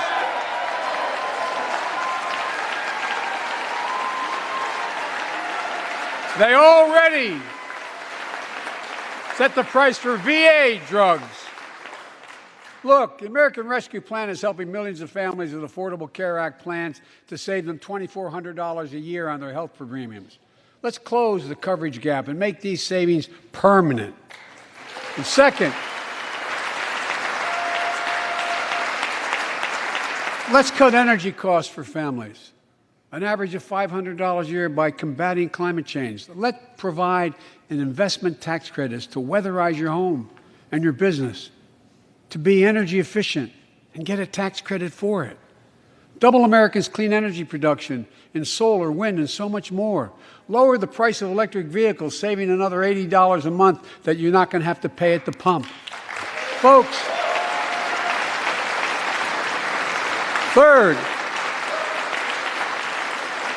the third thing we can do to change the standard of living for hardworking folks is cut the cost of child care. Cut the cost of child care.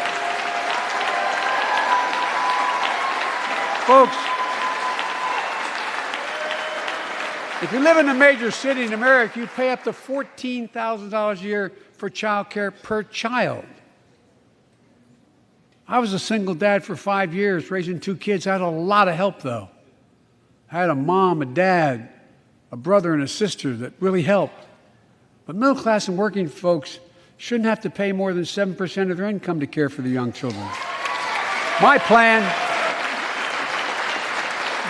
would cut the cost of child care in half for most families and help parents, including millions of women who left the workforce during the pandemic because they couldn't afford child care, to be able to get back to work, generating economic growth. But my plan doesn't stop there. It also includes home and long-term care, more affordable housing, pre-K for 3- and 4-year-olds. All these will lower costs to families. And under my plan, nobody, let me say this again, nobody earning less than $400,000 a year will pay an additional penny in new taxes. Not a single penny.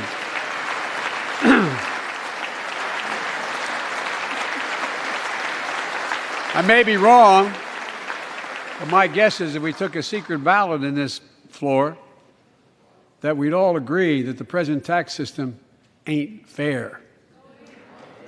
We have to fix it. I'm not looking to punish anybody, but let's make corporations and wealthy Americans start paying their fair share. Look, last year,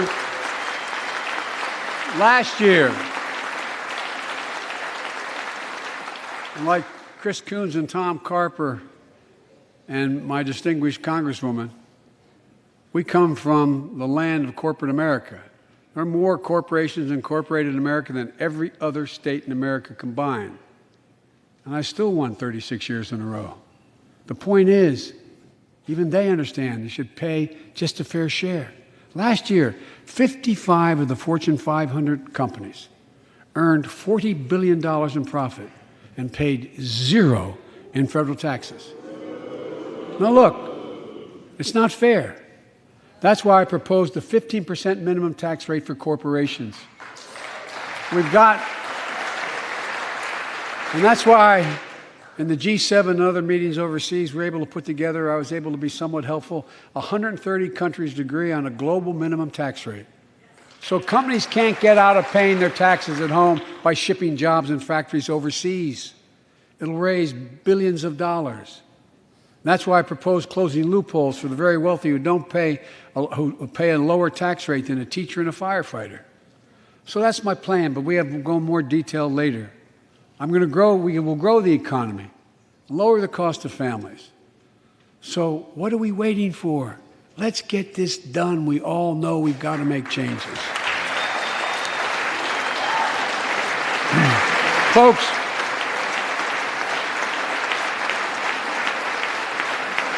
and while you're at it, confirm my nominees for the Federal Reserve, which plays a critical role in fighting inflation. My plan will not only lower costs and give families a fair shot, it will lower the deficit. The previous administration not only ballooned the deficit with those tax cuts for the very wealthy and corporations, it undermined the watchdogs, the job of those to keep pandemic relief funds being wasted. Remember we had those debates about whether or not those watchdogs should be able to see every day how much money was being spent, where was it going to the right place? But in my administration, the watchdogs are back. And we're going to go after the criminals who stole billions of relief money meant for small business and millions of Americans. Tonight, I'm announcing that the Justice Department will soon name a chief prosecutor for pandemic fraud.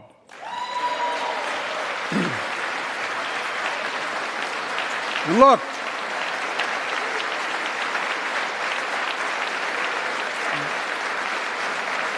I think we all agree, thank you. By the end of this year, the deficit will be down to less than half of what it was before I took office. The only president ever to cut the deficit by more than $1 trillion in a single year. Lowering your cost also meant demanding more competition. I'm a capitalist, but capitalism without competition is not capitalism. Capitalism without competition is exploitation. It drives up profits. And corporations have to compete. Their profits go up and your prices go up when they don't have to compete.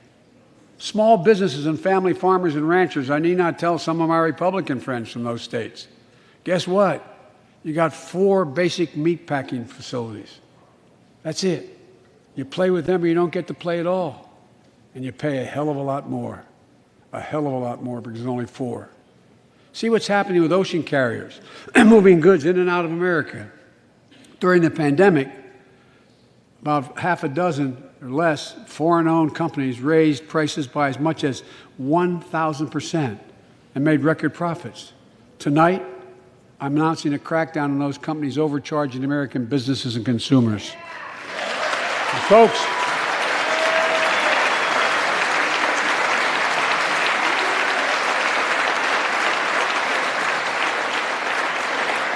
and as Wall Street firms take over more nursing homes, quality in those homes has gone down and costs have gone up.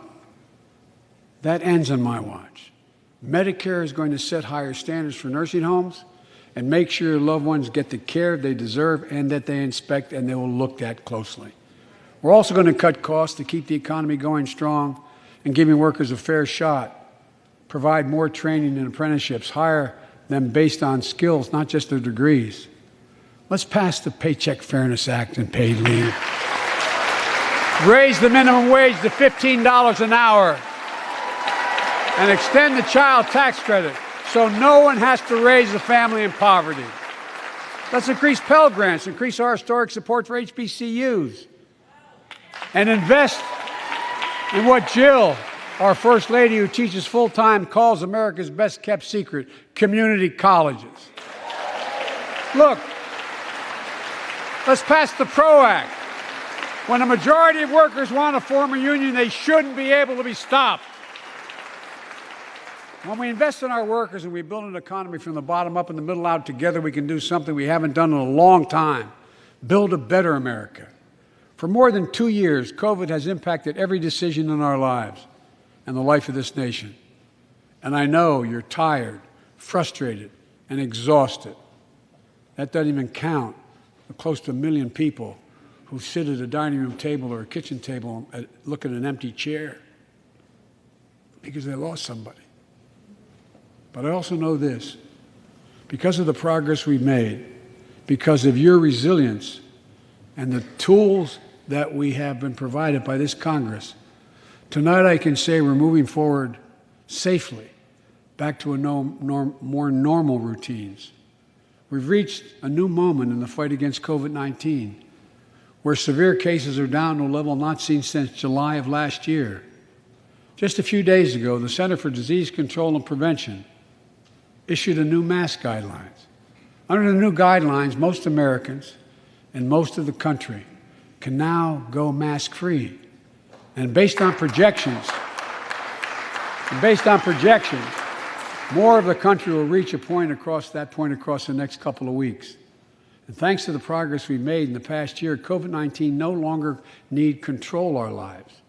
I know some are talking about living with COVID-19, but tonight I say that we never will just accept living with COVID-19. We'll continue to combat the virus as we do other diseases. And because this virus mutates and spreads, we have to stay on guard. And here are 4 common sense steps as we move forward safely, in my view. First, stay protected with vaccines and treatments. We know how incredibly effective vaccines are.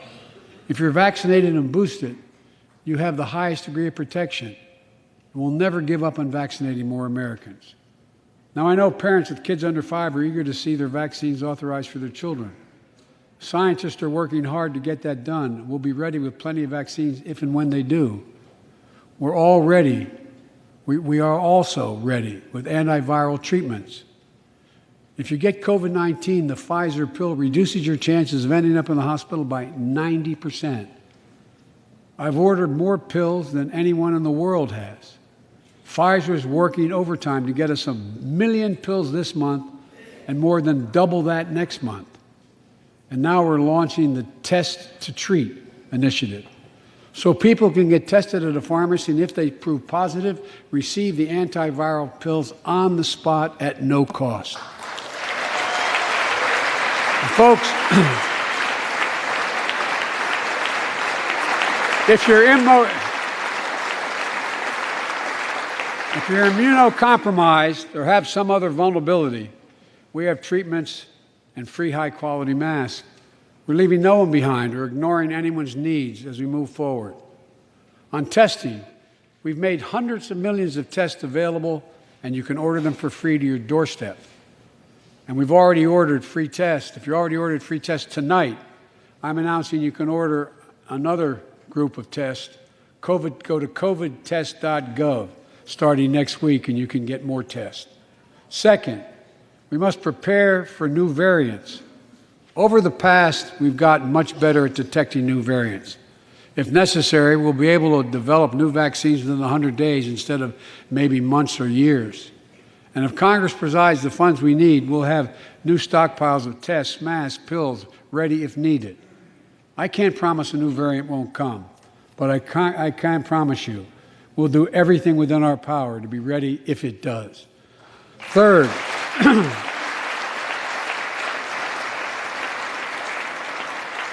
we can end the shutdown of schools and businesses. We have the tools we need. It's time for America to get back to work and fill our great downtowns again with people. People working from home can feel safe and begin to return to their offices. We're doing that here in the federal government.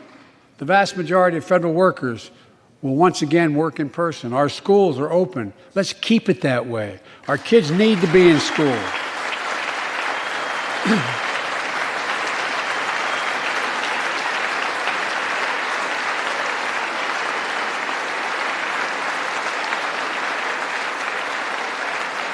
With 75% of adult Americans fully vaccinated and hospitalizations down by 77%, most Americans can remove their masks and stay in the classroom and move forward safely.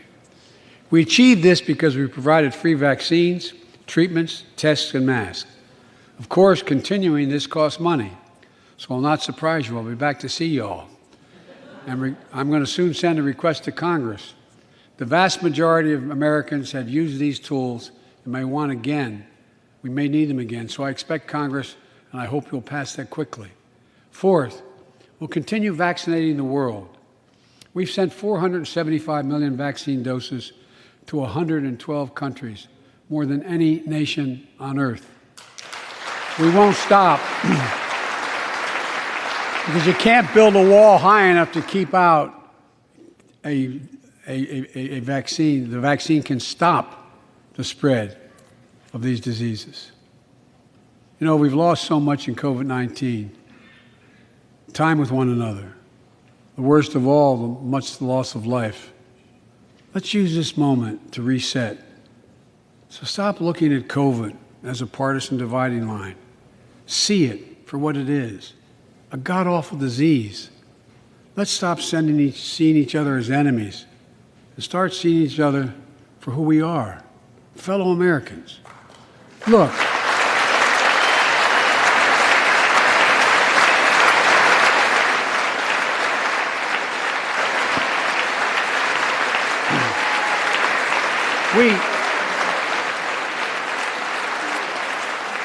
We can't change how divided we've been. It was a long time in coming. But we can change how to move forward on COVID-19 and other issues that we must face together. I recently visited New York City Police Department days after the funerals of Officer Wilbur Mora and his partner, Officer Jason Rivera. They were responding to a 9/11 call when a man shot and killed them with a stolen gun. Officer Moore was 27 years old. Officer Rivera was 22 years old. Both Dominican Americans who grew up in the same streets that they later chose to patrol as police officers.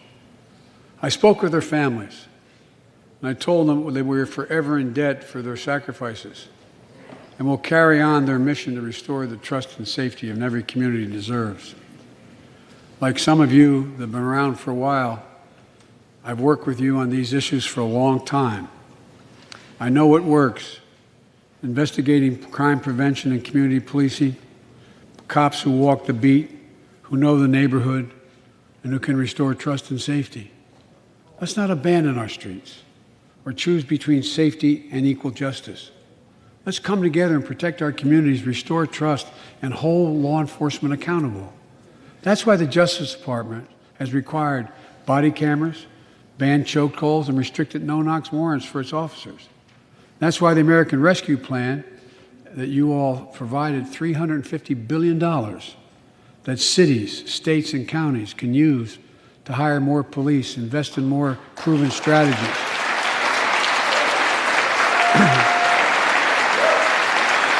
Proven strategies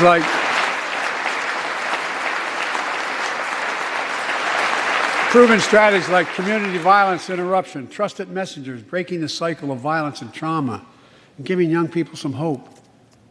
We should all agree the answer is not to defund the police.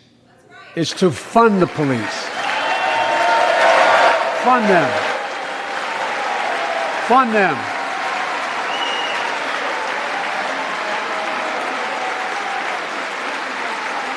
Fund them with resources and training. Resources and training they need to protect our communities. I ask Democrats and Republicans alike to pass my budget and keep our neighborhoods safe. And we'll do everything in my power to crack down on gun trafficking, of ghost guns that you can buy online, assemble at home, no serial numbers, can't be traced. I ask Congress to pass proven measures to reduce gun violence, pass universal background checks. Why should anyone on the terrorist list be able to purchase a weapon? Why? Why? And folks, ban assault weapons with high-capacity magazines that hold up to 100 rounds. You think the deer are wearing Kevlar vests? Look, repeal the liability shield that makes gun manufacturers the only industry in America that can't be sued. The only one. Imagine had we done that with the tobacco manufacturers. These laws don't infringe on the Second Amendment. They save lives. The most fundamental right in America is the right to vote and have it counted. And look, It's under assault. In state after state, new laws have been passed. Not only to suppress the vote, we've been there before, but to subvert the entire election. You can't let this happen. Tonight I call on the Senate to pass the Freedom to Vote Act, pass the John Lewis Act, Voting Rights Act. And while you're at it, pass the Disclose Act so Americans know who's funding our elections. Look, tonight, I'd like to honor someone who dedicated his life to serve this country. Justice Breyer, an Army veteran, constitutional scholar, retiring Justice of the United States Supreme Court. Justice Breyer, thank you for your service. Thank you, thank you, thank you. I mean it. Get up, stand, let them see you. Thank you.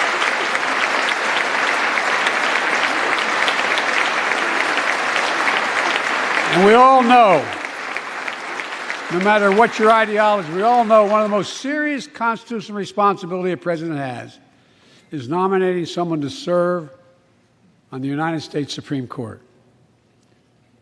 As I did 4 days ago, I've nominated the Circuit Court of Appeals, Ketanji Brown Jackson, one of our nation's top legal minds, who continue in Justice Breyer's legacy of excellence.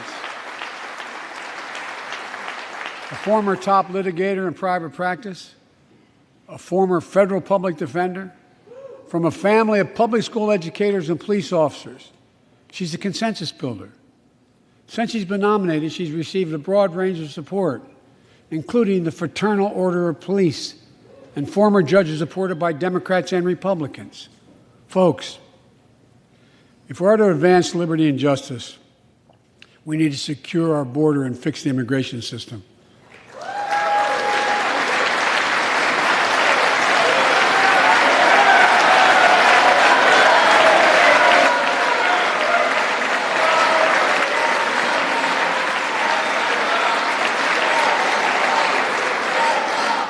And as you might guess, I think we can do both. At our border, we've installed new technology like cutting-edge scanners to better detect drug smuggling. We've set up joint patrols with Mexico and Guatemala to catch more human traffickers. We're putting in place dedicated immigration judges, a significant larger number, so families fleeing persecution and violence can have their cases heard faster, and those who don't legitimately hear can be sent back.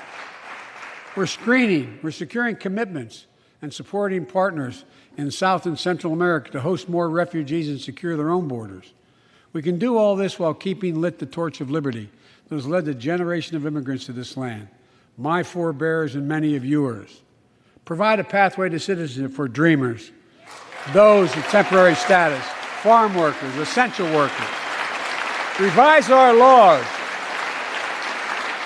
so businesses have workers they need and families don't wait decades to reunite.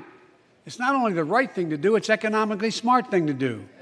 That's why the immigration reform is supported by everyone from labor unions to religious leaders to the U.S. Chamber of Commerce. Let's get it done once and for all. Folks,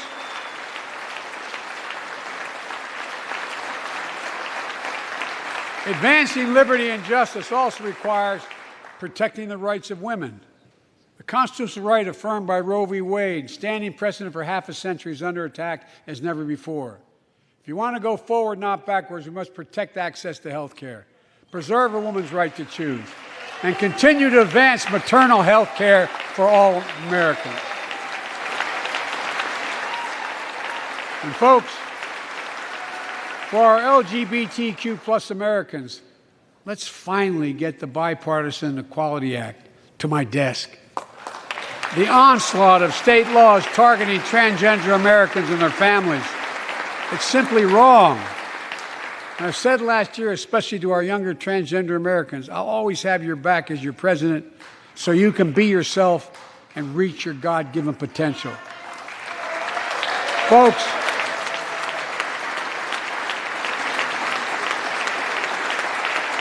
as I've just demonstrated, while it often appears we do not agree, and that We do agree on a lot more things than we acknowledge. I signed 80 bipartisan bills into law last year, from preventing government shutdowns, to protecting Asian Americans from still too common hate crimes, to reforming military justice, and will soon be strengthening the Violence Against Women Act that I first wrote 3 decades ago. And it's important. It's important for us to show the nation we can come together and do big things. So tonight I'm offering a unity agenda for the nation. 4 big things we can do together, in my view.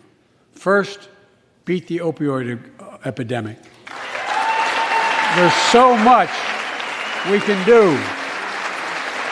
Increase funding for prevention, treatment, harm reduction, and recovery. Get rid of outdated rules and stop doctors prescribing treatments. Stop the flow of illicit drugs by working with state and local law enforcement to go after the traffickers. And if you're suffering from addiction, you should know you're not alone. I believe in recovery, and I celebrate the 23 million Americans in recovery. Second, let's take on mental health, especially among our children whose lives and education have been turned upside down. The American Rescue Plan gave schools money to hire teachers and help students make up for lost learning. I urge every parent to make sure your school does just that. They have the money. We can all play a part. Sign up to be a tutor or a mentor. Children were also struggling before the pandemic: bullying, violence, trauma, and the harms of social media. As Frances Haugen, who is here tonight with us, has shown, we must hold social media platforms accountable for the national experiment they're conducting on our children for profit.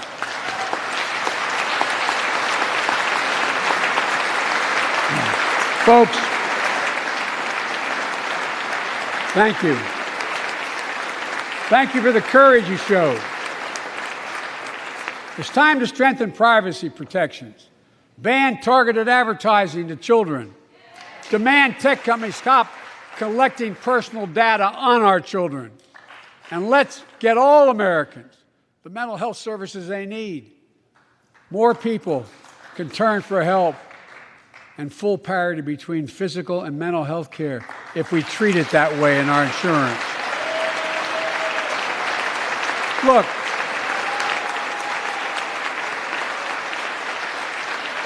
the third piece of that agenda is support our veterans. Veterans are the backbone and the spine of this country. They're the best of us. I've always believed that we have a sacred obligation to equip those we send to war and care for those in their family when they come home. My administration is providing assistance in job training, housing, and now helping lower-income veterans get VA care debt-free. And our troops in Iraq and Afghanistan have faced many dangers, one being stationed at bases breathing in toxic smoke from burn pits. Many of you have been there. I've been in and out of Iraq and Afghanistan over 40 times. These burn pits that incinerate waste, the waste of war, medical and hazardous material, jet fuel, and so much more. And they come home, many of the world's fittest and best trained warriors in the world. Never the same. Headaches, numbness, dizziness. A cancer that would put them in a flag-draped coffin. I know. One of those soldiers was my son, Major Bo Biden. I don't know for sure if the burn pit that he lived near, that his hooch was near in Iraq and earlier than that in Kosovo, is the cause of his brain cancer, the disease of so many other troops.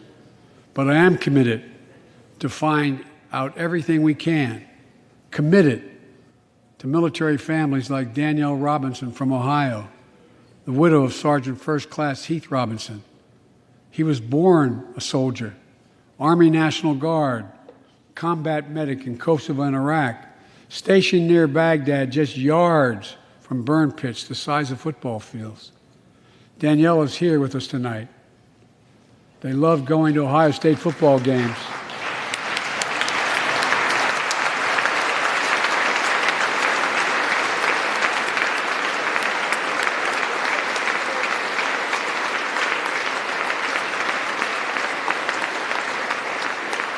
And they love building Legos with their daughter.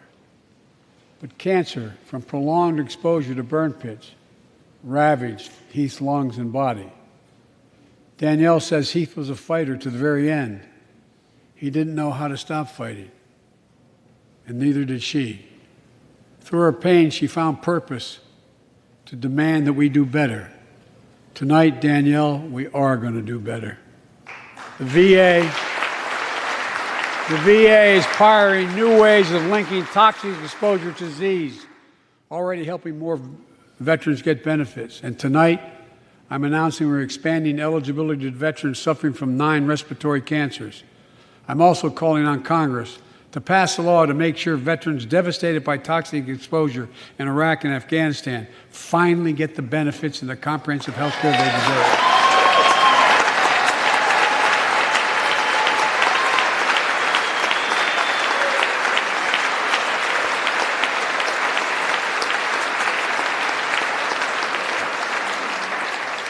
And fourth and last, let's end cancer as we know it. This is personal.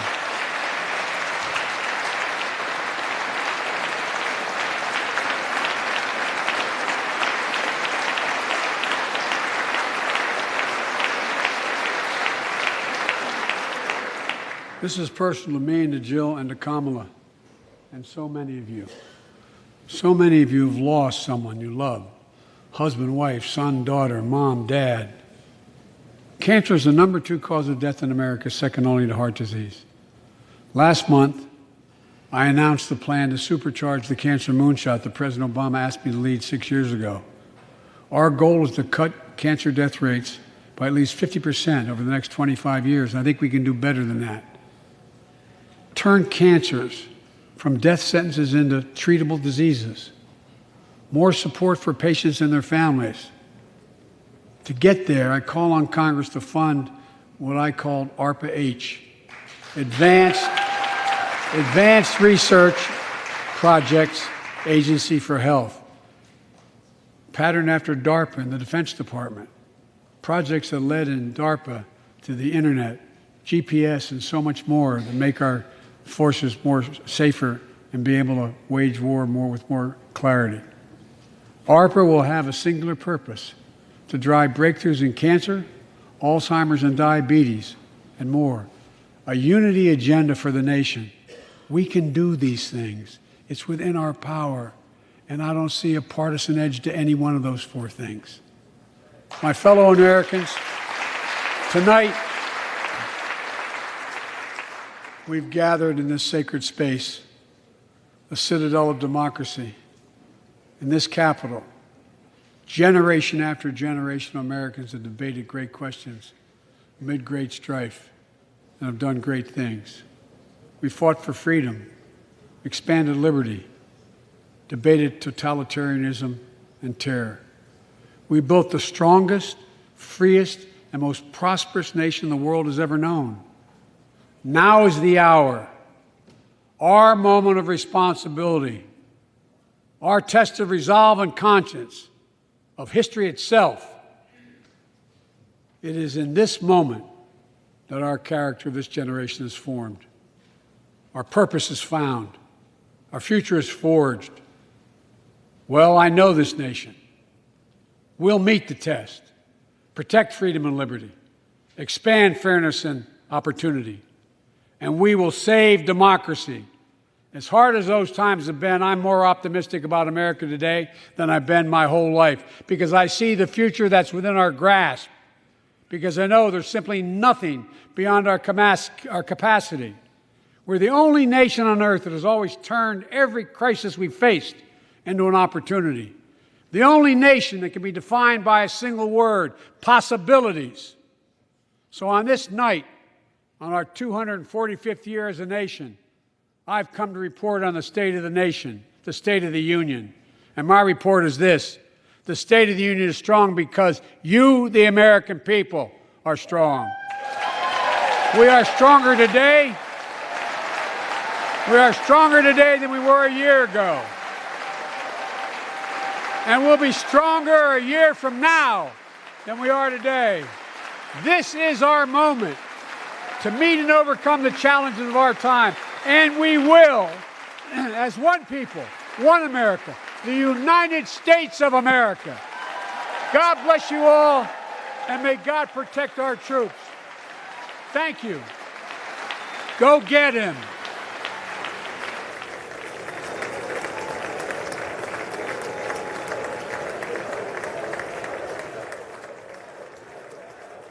We're back. President of the United States just concluding his State of the Union with a declaration that America, a country with spiraling unemployment, with out of control inflation, with ending its hegemony around the world as our enemies begin invading Europe, is strong. So there it is. He said it so. It must be. It's basically an executive order. You can't even contest it in the courts. The State of our Union is strong. Michael. It was not a State of the Union address. Yeah. It began for the first 10 minutes as a State of the Putin address, which talked about this war going on in Ukraine and didn't acknowledge all of the things we should have done in the last 10 years, that Biden specifically should have done. And then you saw the turn, which was the rest of the speech, which was Biden couldn't talk about anything good that happened on his watch. He couldn't talk about anything good that he did. And he did talk about a lot of good things, not very heavy on the specifics. He was using broad language, but he said things are going to be really great when I do this next year, when I do this in 5 years, when I do this in it was all about the State of the Union in his imagination in the future. He couldn't actually talk about the present State of the Union today because the State of the Union today is extraordinarily weak. Even the way that he ended it, he said, the State of our Union is strong, which he had to say, and he said, but it'll be stronger next year, as if to sort of make an excuse. It was truly, I've watched so many of these for my whole conscious political life. I've watched every one. It was, I don't think I'm being hyper-partisan. A lot of them are bad too, on the Republican side too.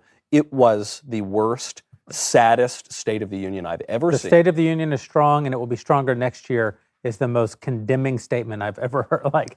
Ugh. I have to take exception. You say he was short on specifics. But he did specifically say that we have to cut costs. And the way to do that is to cut costs. Mm-hmm. Yeah. Yes. While also raising wages, which is a cost. Mm-hmm.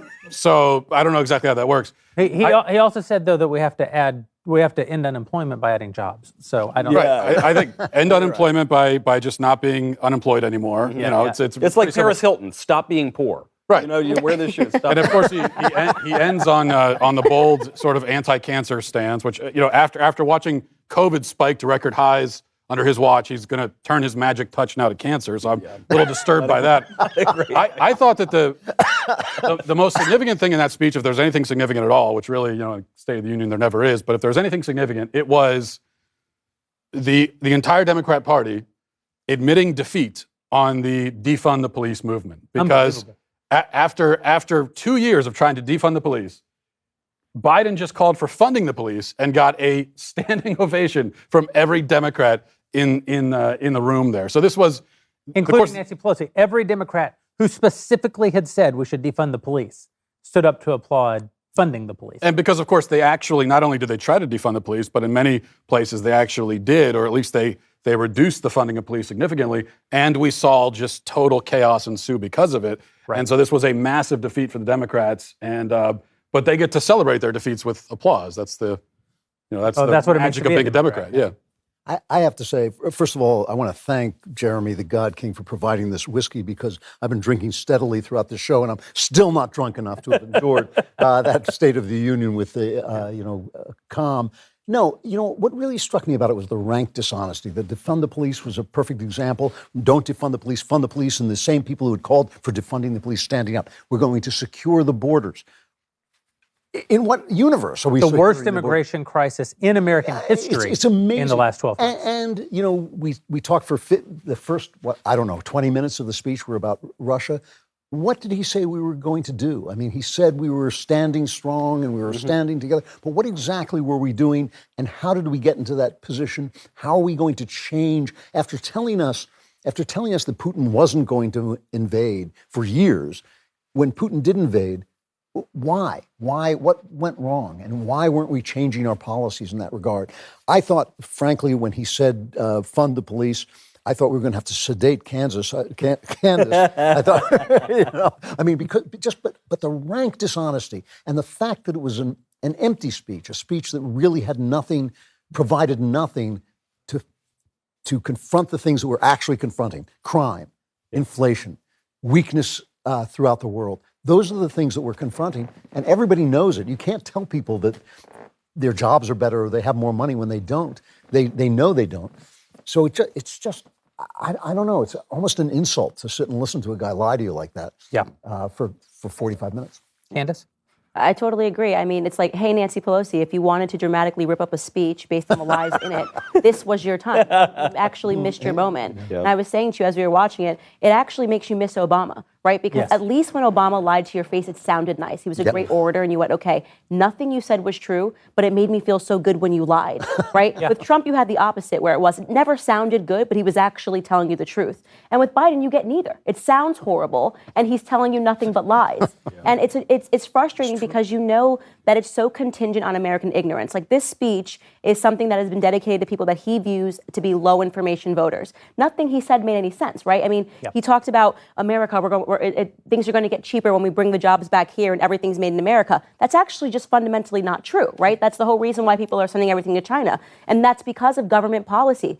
People don't understand economics 101. That's the point. They have the school systems focused on CRT, right? You're turning children into toddlers, whiny toddlers, learning about LGBTQ issues, critical race theory, all these things that mean nothing. So they don't understand what it actually means when a man sits up and really says, I'm going to give you a little more communism. What we need is really price controls. The very thing that's the reason that you're living in this disaster is because there's too much government involvement. So he pivots away from, the State of the European Union address for 20 minutes. And then he goes on and talks about how COVID's been a horrible thing that's happened to our country. Actually, no, it hasn't. Government policy has been a horrible thing that's happened to our country. And in response to horrible government policy, he's offering you more horrible government policy. We're going to have price controls with insulin. Again, relying on American ignorance not to understand that the reason our healthcare system is a mess is because we don't have free markets there. We don't have price transparency, things that Trump tried to establish. And the latter end was just him building, a pipe dream. Just like a pipe dream. Just, here are some problems. I'm actually going to offer no solutions. And I'm actually the person that was behind the problems. Very frustrating to watch because... But at least we're going to kill all the babies. But exactly. In the end, whatever that maternal, what was that weird phrase? It was the weirdest euphemism, because we've heard women's health care, reproductive rights. These are weird euphemisms for abortion. In this one, he said maternal health care, admitting it's a mother, it's a baby, and we're going to kill the baby. Every Democrat, except for Joe Manchin, voted to kill babies up to the moment of birth. Yeah. That's, it's savagery. Yeah, the thing, you're just, every one of you is such an extreme right-winger. What does our current out-of-control inflation look like? Well, it looks like paying 47% more for fuel than you did less than a year ago. It looks like paying 41% more for the same used vehicle if you buy it this year instead of last year.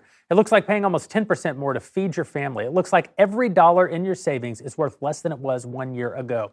Hedge against the U.S. dollar inflating by investing in something with real value. Gold and silver from Birch Gold. Precious metals have historically been a safe haven in times of inflation, and we have inflation out of control at the moment. Birch Gold is the leader in converting IRAs and 401ks into tax-sheltered IRAs backed by gold and silver.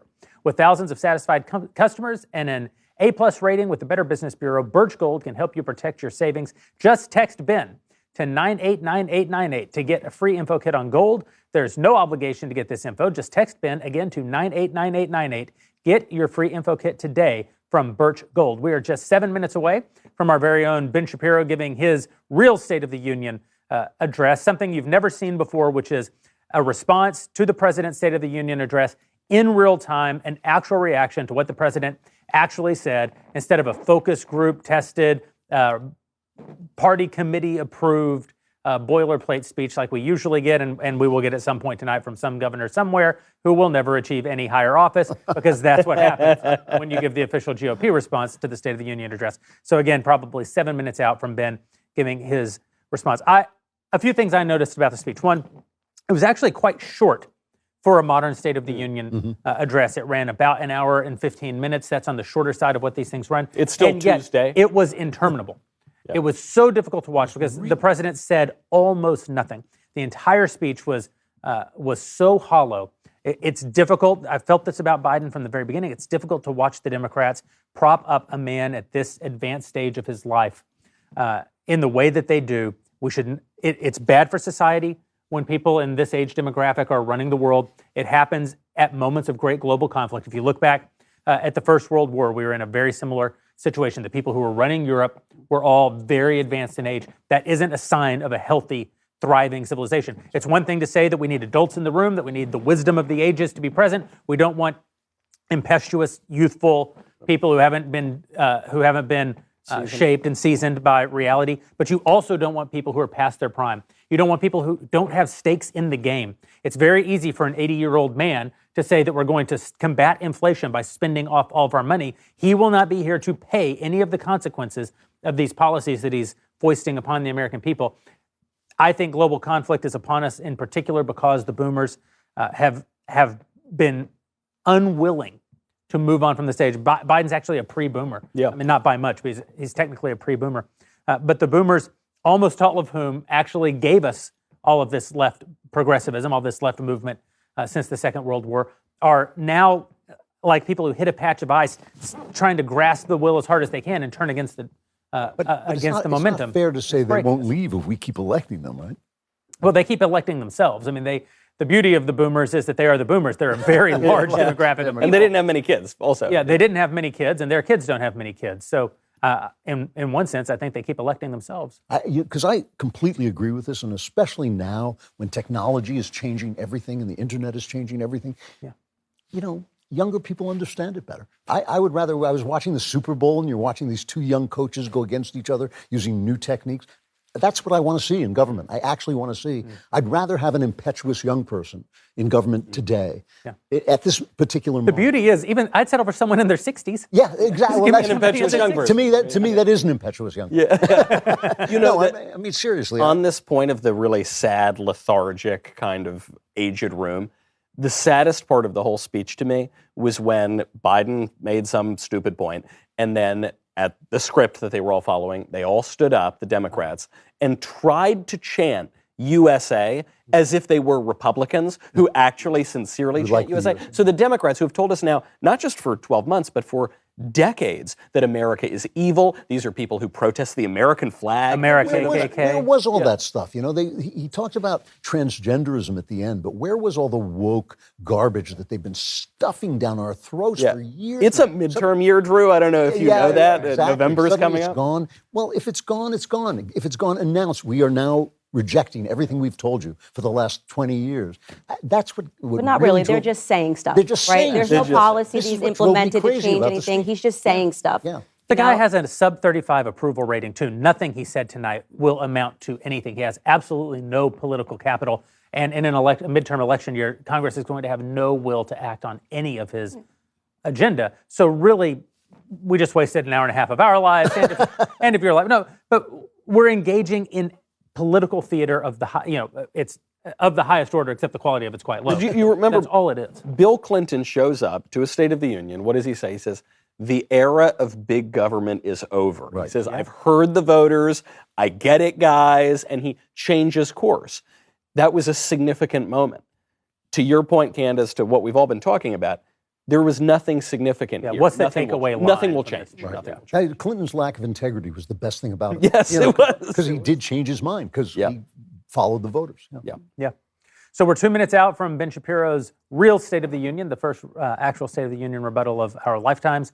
And, I got a peek during the speech at some of what Ben was working on. He was texting with me. It's going to be absolutely terrific. So I thought it was canceled. He's nothing to rebut to. Nothing happened. I think the whole speech will be, the State of the Union kind of sucks. Joe Biden's old. Yeah. All right. Enjoy your night. He didn't say anything. Nothing happened in that entire thing. I mean, just, Just absolute garbage. It's nonsense. And it's sad, too, because I don't think this will work again, because we keep talking about there is a shift happening, especially when he makes this pitch about small businesses. You just fought small businesses in court for a year, trying to tell them what they had to do. You didn't care if everyone was going to lose their jobs over choosing not to get a vaccination. He made a pitch towards the end about children. You just literally fought parents, said they were domestic terrorists, and we're going to enable our Department of Justice to go after them. So it was almost like he's saying one thing, and yet he's done the exact opposite and expects the American people to forget. He also said, on that point, he also said that we have to stop treating each other like enemies. Yeah. And this is the guy who said that PTA moms are domestic terrorists. And that half the country is neo-Nazis and Bull Connor. He said that like a month ago.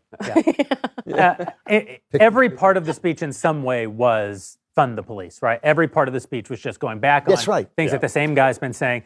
That's all the time we have for tonight. Thank you for joining us for Backstage State of the Union. Here is Mr. Ben Shapiro.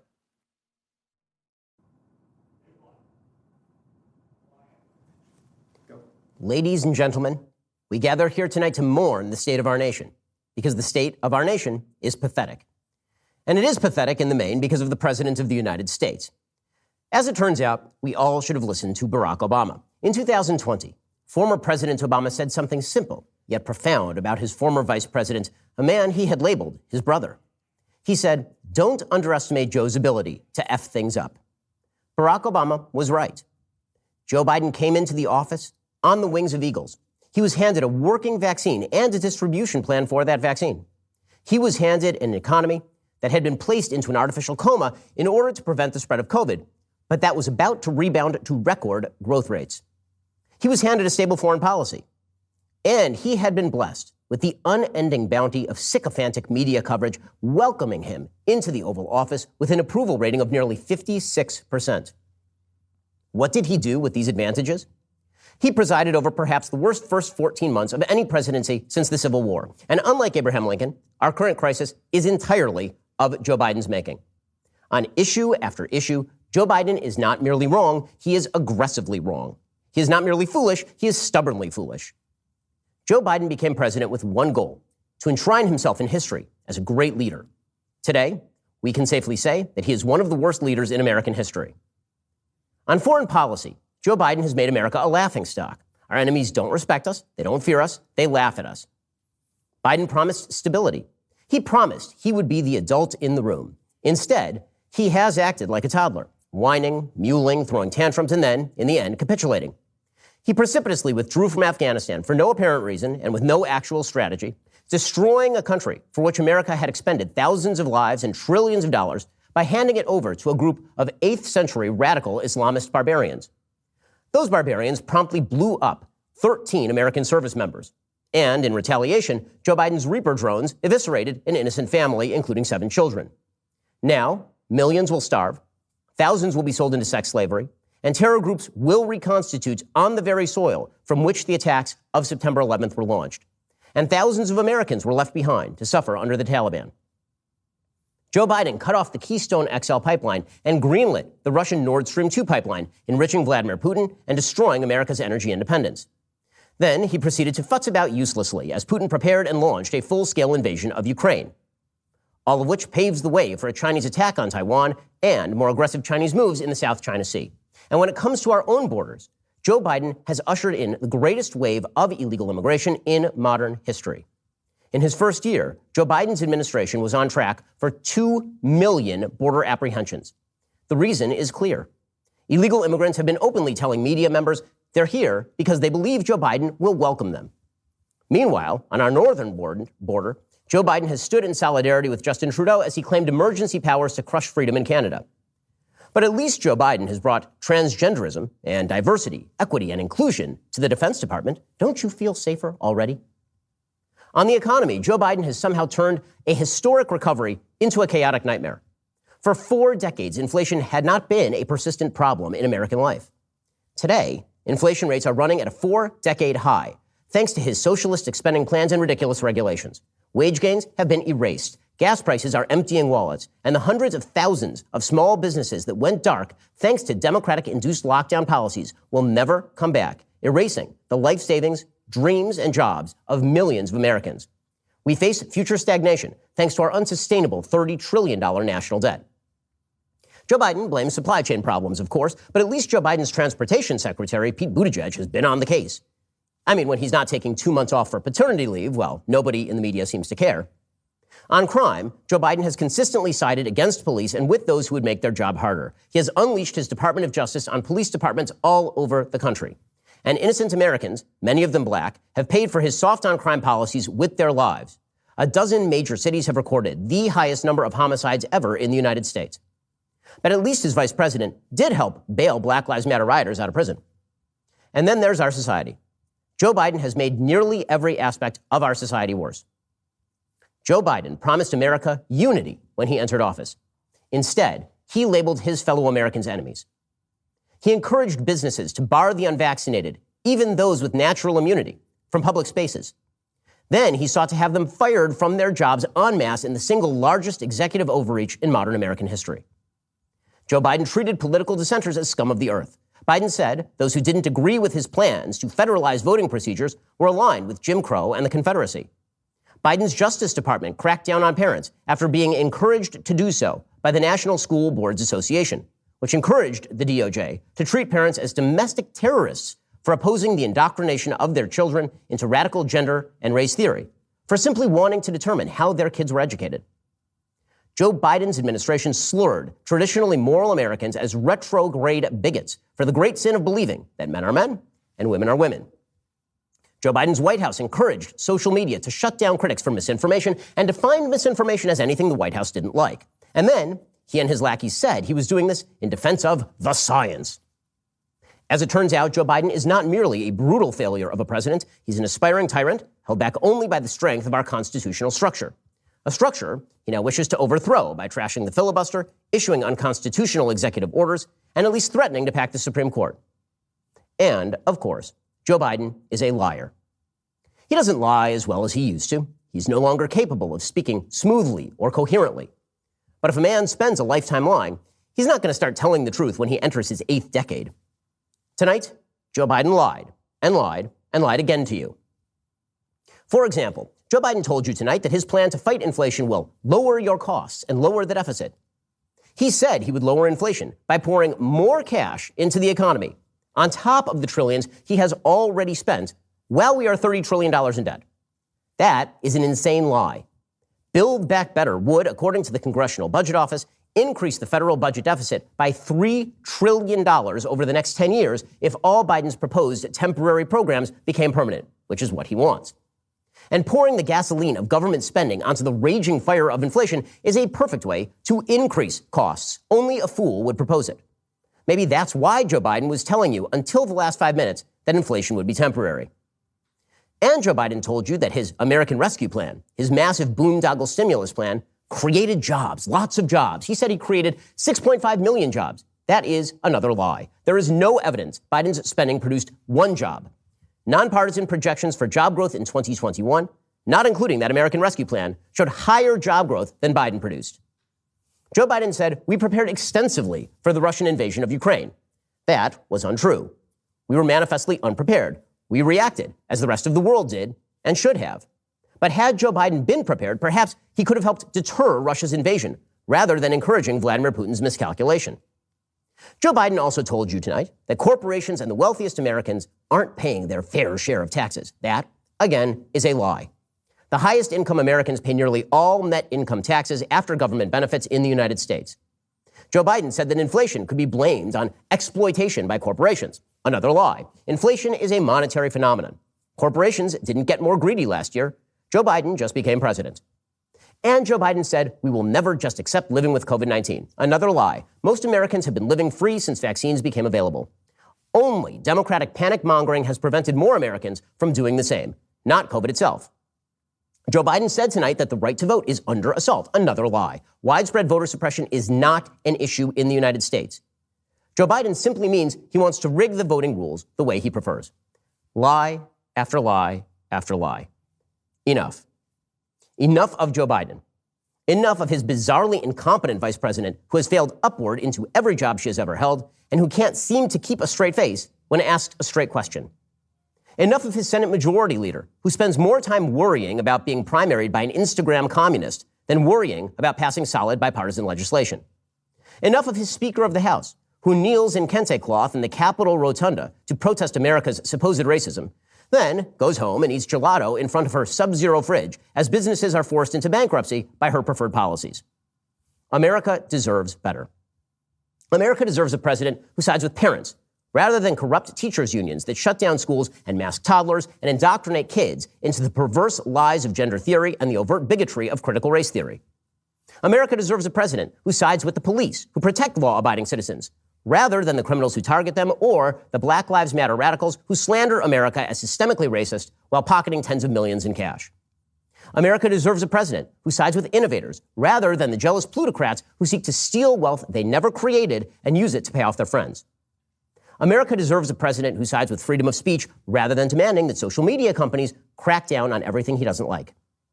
America deserves a president who sides with the blue-collar workers who pay his salary, not the blue checkmarks on Twitter.